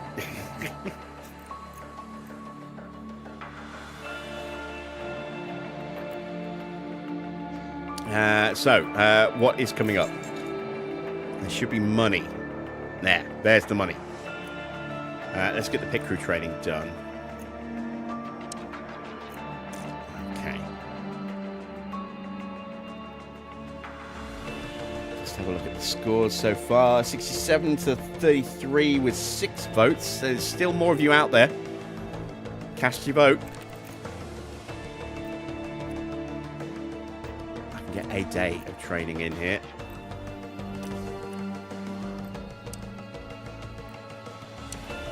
Maybe.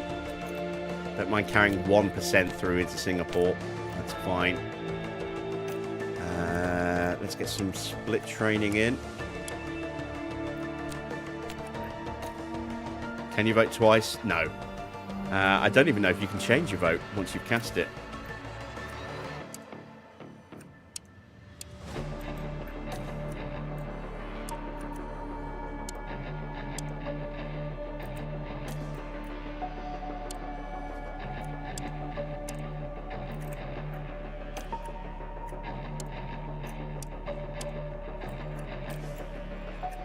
Races, having had no races for ages, now all of a sudden they're coming thick and fast. Look, back-to-back races there, then a week off, and then back-to-back races again.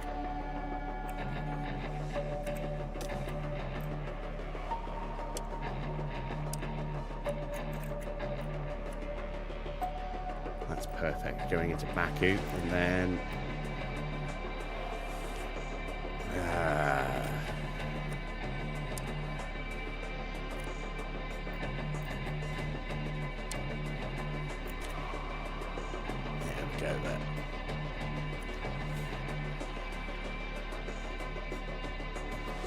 you want to put another no? You bastard. Alright, there we go. That's our pit crew training for the month of September. Not a lot, but we'll end up prepped and ready to have hopefully a really good month of training in October. We're going to be here at McLaren till the end of the season. It's just whether or not we get to stay at McLaren. Let's see what else. We need to move time forward a bit. Ooh, this will be the email from the board. Oh, no, it's not. I'm amazed the board haven't actually sent me an email to say that they've lost confidence. Tom Blomqvist will come join us. 250k signing bonus as an affiliate for the next 3 years. Let's get him on board. Can't I take another team and take Shumi with me? No, not really. The wage bill would be prohibitive because we'd have to go to a smaller team. All the teams have now made their driver choices for next season, so we'd have to break the contract of Schumacher and then break the contract of whoever he's going with, and then we'd have to offer him a substantial amount of money as well to come drive for a shit team. So I mean, there, look, this cost to break that contract would cost me 36 mil. Well, a little bit less at the end of the year, but a lot. Yeah, we've got Nui at McLaren for next season. It's just whether or not we're going to be here to reap the benefits.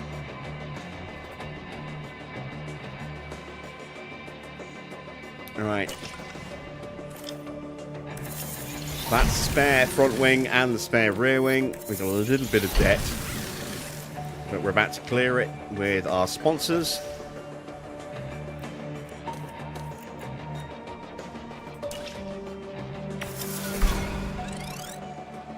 There we go. Comfortably achieved the targets.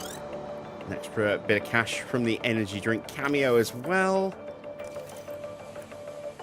Puts me up to just under 5 mil. It's going to be warm, no rain, apparently, for Singapore. Very warm on Friday and Saturday. A little bit cooler on race day.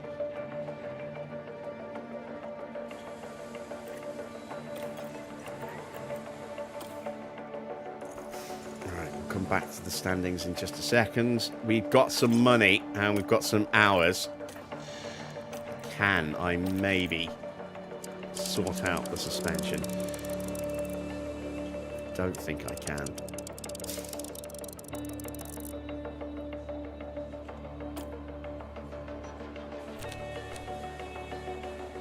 No, I mean, look at this. You know, losing that much. 0.88 kilonewtons. Even I maxed that out, I'm still losing a ton. Yeah, we can't fix the suspension for next season. So the only thing we can do now is look at whether we can improve a wing.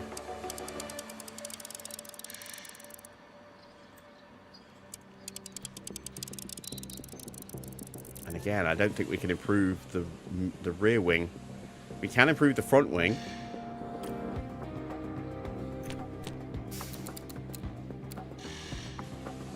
Yeah, I'm going to lose a ton of medium downforce. I'll do that, and then I'll wipe out all the gains on Dragon DRS. Yeah. So the rear wing can't be fixed this year. The suspension can't be fixed this year. We can at least get a mighty front wing.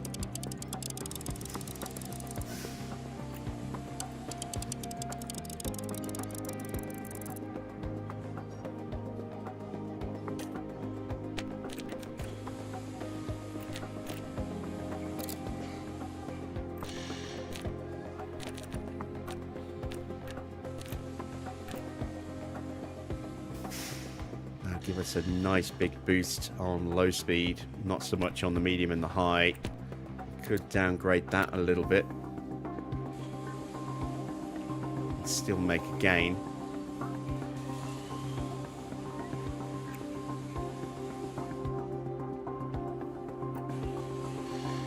Let's have a look at the votes. 8 votes. It's 75-25 in favour of amending the board objective. You've got a few minutes left to cast your vote if you haven't done already. But it looks like we will be going into the editor and amending it. Right, so what about maybe getting a nice big underfloor for extra downforce? And maybe a little bit of drag reduction as well.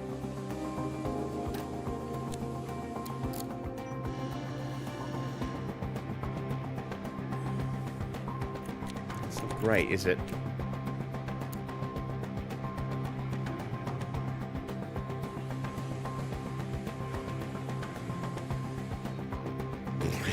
Trying to get people in to change the vote.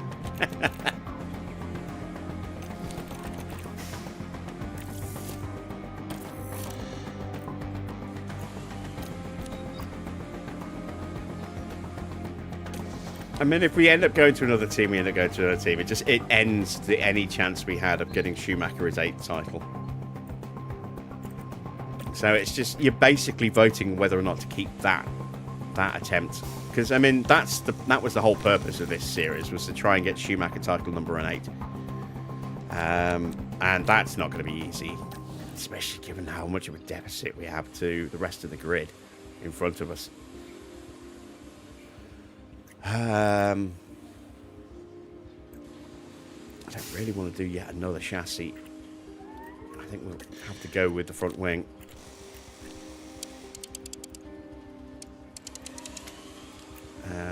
Let me see what this would look like without putting hours on. That's still not bad. Let's do that.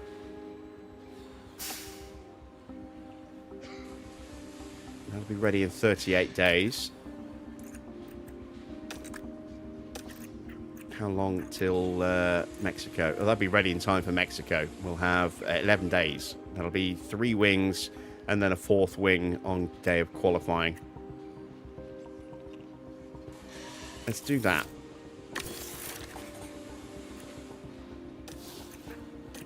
And let's try and undo the damage with good research for next year.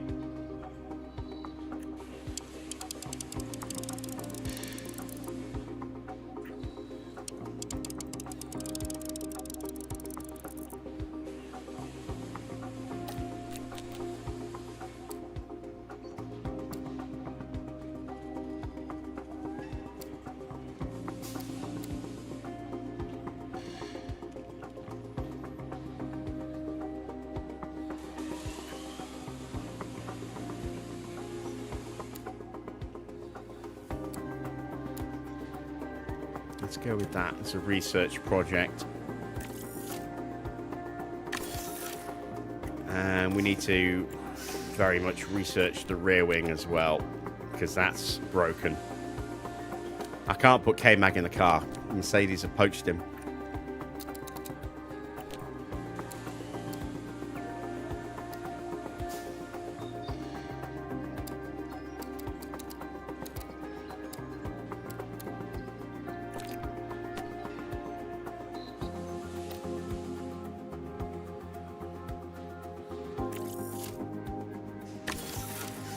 See, that's the really confusing thing as well. You would think that our drivers and our engineers and our other staffs, you know, morale would all be in the toilet, but it's not. It's the complete opposite. They're all getting the time that they need to do the things they need to do. They're all getting the facilities they need. It's just the board, just what makes this unplayable.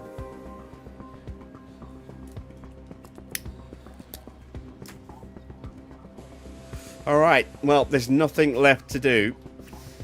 I don't think. Let's have a quick gander at the facilities. Make sure nothing's about to break. We haven't got the money to fix it now, even if it was. Helipad. I can refurbish that. There we go. Let's get the sponsor plan done, and then we'll end the vote.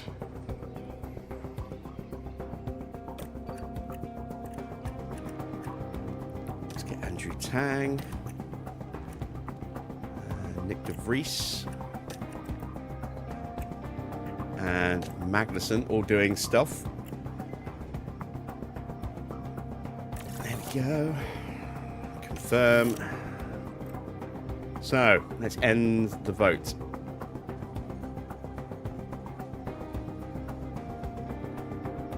And it looks like you want me to amend the board objective. So, we will do that then. Let's save.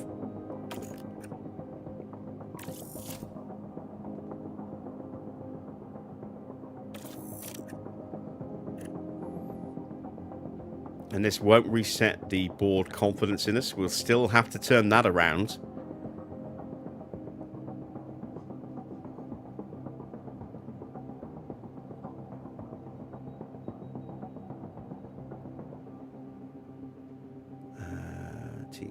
Teams. McLaren. There we go. So season objective. We'll drop that to 4th. Long-term objective, we'll change that to podium contender next season. We're going to leave the board confidence as is. We're not going to change anything else. And there we go.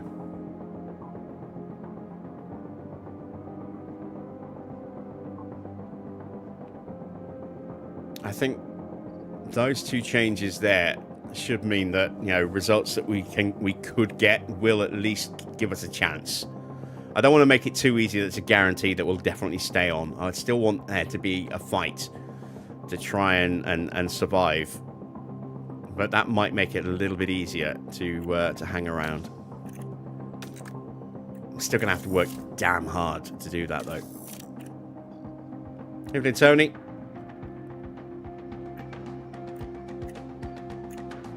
So, board still has lost confidence. They're still unhappy there. Season objective first has not changed. Why is that not changed? And that hasn't changed. It's because I haven't put the save in yet. That's why. Alright, let's close. Let's close. Let's go here. Let's change that to downloads. There it is. Let's... I didn't export the save. Desktop. Save games shortcut. There we go. And we need to go back to downloads.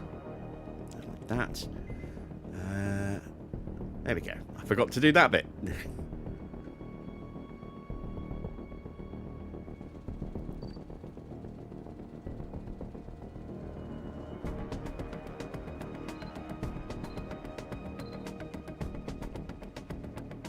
Okay. Let's try that again, shall we?